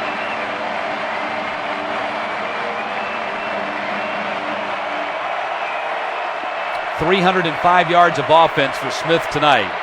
Pass is complete to Luckett, and Luckett has the 1st down at the 34. Nicely executed as they throw underneath to the running back. Excellent call again. Ben Luckett, sure-handed back out of the backfield, came in with 3 receptions. Another easy pass, catch. Watch this right, bam. Splits the defenders, needs about 7 yards, give him 11. That's his 3rd catch tonight. He's been more effective pass receiving than running the ball tonight. Only 7 carries for 12 yards. 1st and 10. Luckett gets it again. Oligwe right there. Oligwe has had himself a game, probably his best game since becoming Florida eligible. State days, yeah. 8 tackles for Oligwe tonight. Gallen in double digits. He has 10. And a timeout, man down for the Warhawks. Frank Sutton, guard. Now, if you're ULM, a couple of things you got to think about. Time and score. With 3:30 and the ball in the middle of the field, you're going to have to get, I'd say, at least 15 more yards to be comfortable for Ford's distance. We mentioned 42 was his long. Yeah. And that means the 25, but I know what you want to be comfortable. Yeah, to say, okay, hey, we can kick this. And remember, the longer the distance, the lower the trajectory initially on the kick, which makes that blockable. And what don't you get into a zone here now where you're starting to think about, we not only do we want to score, but we want to take as much time as we can doing it. Exactly. And this is an injury timeout. ULM's not charged with it, I don't think. No. Have not been signaled. They haven't charged. So they've still got 2 timeouts remaining, 3 minutes and 28 seconds, and now the clock has started. Let's see who checks in. I think Brian Flang is listed as Sutton's backup. See, I don't know if ULM understands the clock has started. They're down to 9 on the game clock, or rather on the play clock, and nothing doing. Bernard Dawson caught him from behind. Big old Dawson got him back at the 36-yard line, and now it is 4th down. Yeah, see, they weren't ready. Or 3rd down, They were not ready after the injury. The clock caught them. And Bernard Dawson says, "You're not ready, you better be, because I'm coming." Gets his hands on Smith, brings him down. 3rd and long, 13. You get some of it and set up the field goal, you try to go deep. Yeah, I'm going to try to cut it in half here and then make a decision. But if I have to make a decision after cutting it in half, I'm trying for the field goal in the lead. Big play right here. Both teams, they go up top for Holly, battle for the ball in the air. Incomplete, and a flag comes out. That's going to be on the Eagles. Joshua Moon, the safety, was running with Holly there, or was that Brinson? Pass interference, defense number 5. No, it was Darius Jones. Darius First Jones is called for the penalty, so they get bailed out on a 3rd and 13. Matt, what you're going to see, there's a little hand fighting right there, and then see, he knocks him off stride, and he's not able to get back in the route, and that's where the pass interference is called. What they were doing initially up top was okay. So 1st and 10 for the Warhawks, and they are in a great spot right here. This is where you really start milking the clock if you can, because you got a fresh set of downs to work with, and you're now in field goal range. Keeper Garrett Smith down to the 15-yard line. He picks up 6. So if I'm the Warhawks, Stan, I'm running the ball in the middle of the field, and I'm milking the clock for all I can. And do you force Georgia Southern to use their timeouts also? If I was Georgia Southern, I'd start burning timeouts here because they are in field goal range. I mean, this is. They're not going to run this play until about 1:35. Yeah, there's still 13 seconds on the play clock. I'm surprised they snapped it that quick. They had plenty of time to burn. Yeah, but that's not what I want to do. Throw a ball and it's incomplete. I mean, they lost a lot of time right there by number 1 snapping the ball with 9 seconds on the play clock, and number 2 throwing an incompletion to stop the clock. And I'm not disagreeing with either one of those. Got to be a little bit smarter than that when you play time management. I think they wanted to try to catch a surprise element, maybe throw over the top with guys in the box, but right now it's not so much about surprise, it's about execution and trying to run the perfect play. 1:41, a lot of time. 3rd down, 4. Try to get the 1st down if you're ULM. If you're Georgia Southern, you've got to make the stop. 3rd and 4. Heavy rush, and Smith takes a sack back at the 25-yard line as Chris De La Rosa drops him, and now this changes the whole complexion of the field goal try from chip shot to 42 or 43-yarder. De La Rosa comes from his Mike backer, just comes in untouched. A big-time play, a mistake by Smith. Timeout. You've got to throw the ball away. Second you charge cannot take a sack. It's a full timeout. And a big-time play by Chris De La Rosa. Haven't talked about him at all tonight. Gets his 1st sack of the season, and it couldn't have come at a bigger time for the Eagles of Georgia Southern. I tell you what, the Warhawks could not have mismanaged that series right there, maybe any worse. They had a 2nd down and 4 at the 15-yard line, snapped the ball early with plenty of time left on the play clock. Instead of running the ball in the middle of the field, forcing the Eagles to either let the clock wind down or burn a timeout, they threw an incompletion, and then they found themselves in another passing situation and took a big sack. We'll see if it kills them here. They need a big field goal from Craig Ford to bail them out.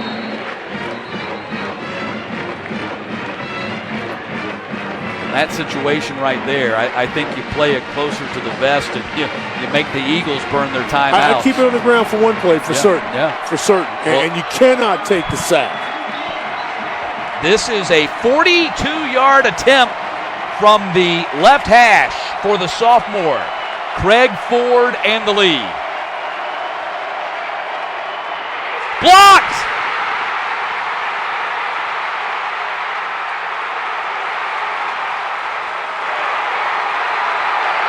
And the Eagles will take over on the Warhawks side of the 50.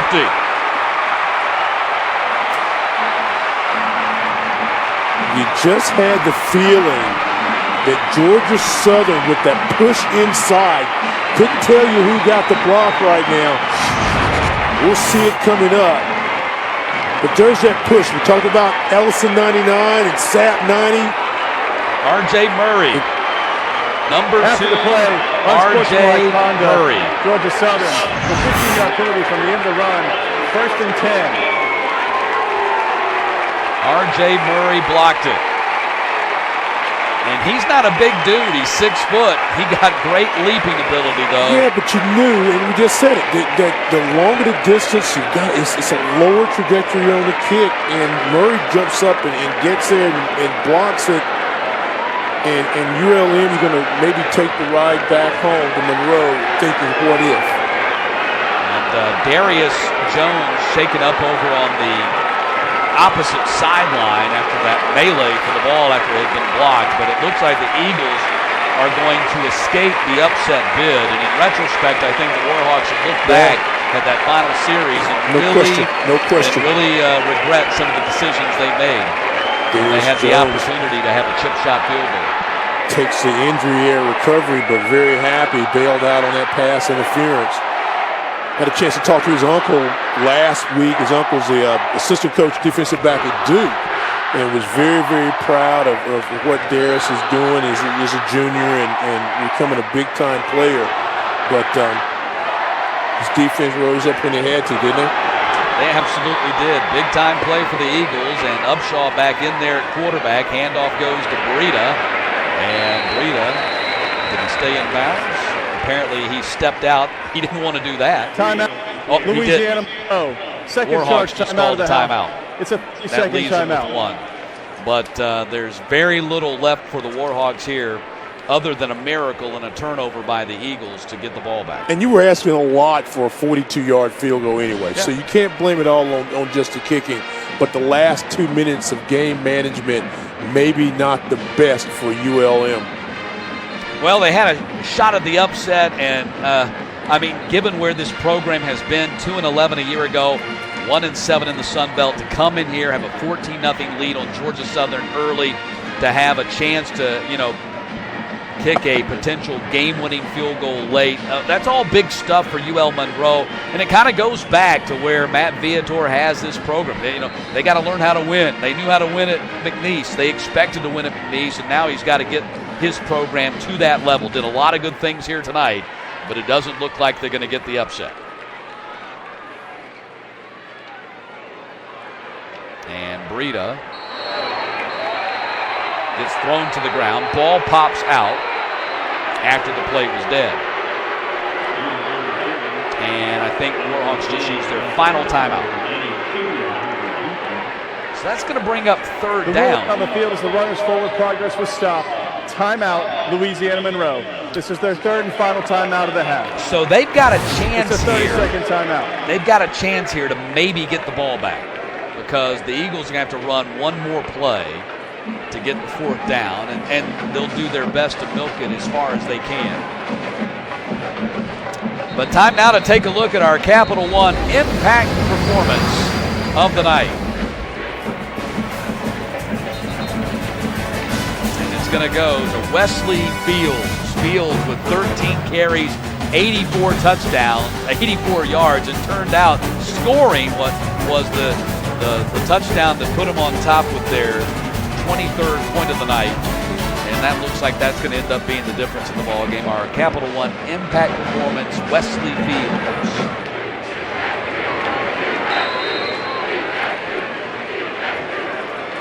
So now it's 3rd down and 10 following the timeout by the Warhawks. And Upshaw is going to go down at the 41-yard line, and let's see. The clock was blown down at 59 seconds. Yeah, and there's 40 seconds. There's a difference right now in the game clock and the play clock of 17 seconds. So they can run it all the way down to about 17 seconds and then punt. As you take a look at Breida, Fields, and Ramsby and what they were able to do tonight, 345 yards rushing total for the Eagles. Those 3 running backs played a big part of that. Upshaw had 55 yards and Ellison had 38, so you throw in over 90 yards from the quarterback. Yeah, don't forget that. So here you go. There's the delay of game penalty right there on the Eagles with 17 seconds on the clock. So the Warhawks are going to get one last shot at this thing. Play again. Offense number 55. 5-yard penalty.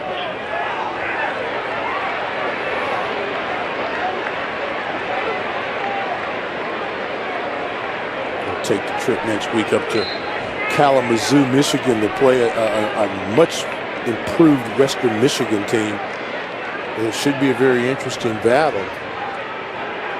They send the heavy rush. Flynn gets it off. Green calls fair catch. Makes it at the 27-yard line. And so the Warhawks, with no timeouts remaining, have 10 seconds to work with. And that's one about play, maybe two. Maybe 2 if there's a penalty. But, this has all the earmarks of just line up and run a Hail Mary. And maybe you get fortunate like Central Michigan. If it doesn't take too long and you can get the ball down the field, remember the clock will stop to set the change. But you got to get the whole offense down there to spike. You got to get a lot of people down there and get your kick team ready. So you're asking for a lot. Well, here you go. 10 seconds to play, and the Eagles drop as deep as they can go on defense. Heavy rush. Smith throws. It's complete. They'll try to lateral. The ball is loose. It's going to be scooped up by the Eagles, and that is going to do it. Georgia Southern survives an upset bid by UL-Monroe and improves to 2-0 in the Sun Belt with a 23-21 victory over the Warhawks. And the Eagles now 3-0 under new head coach Tyson Summers.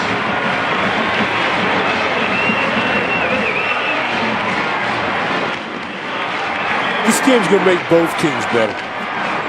This is going to make both teams, because now Georgia Southern will understand you cannot continue to have 9, 10, 11 penalties in a ball game as effective as your offense, your ground game has become. And it's a growing up process for ULM. It's a very difficult loss. And coming off the heels of their loss against OU, they're able to fight back, and they look forward to bigger and better days. Georgia Southern 23-21 victory over UL-Monroe.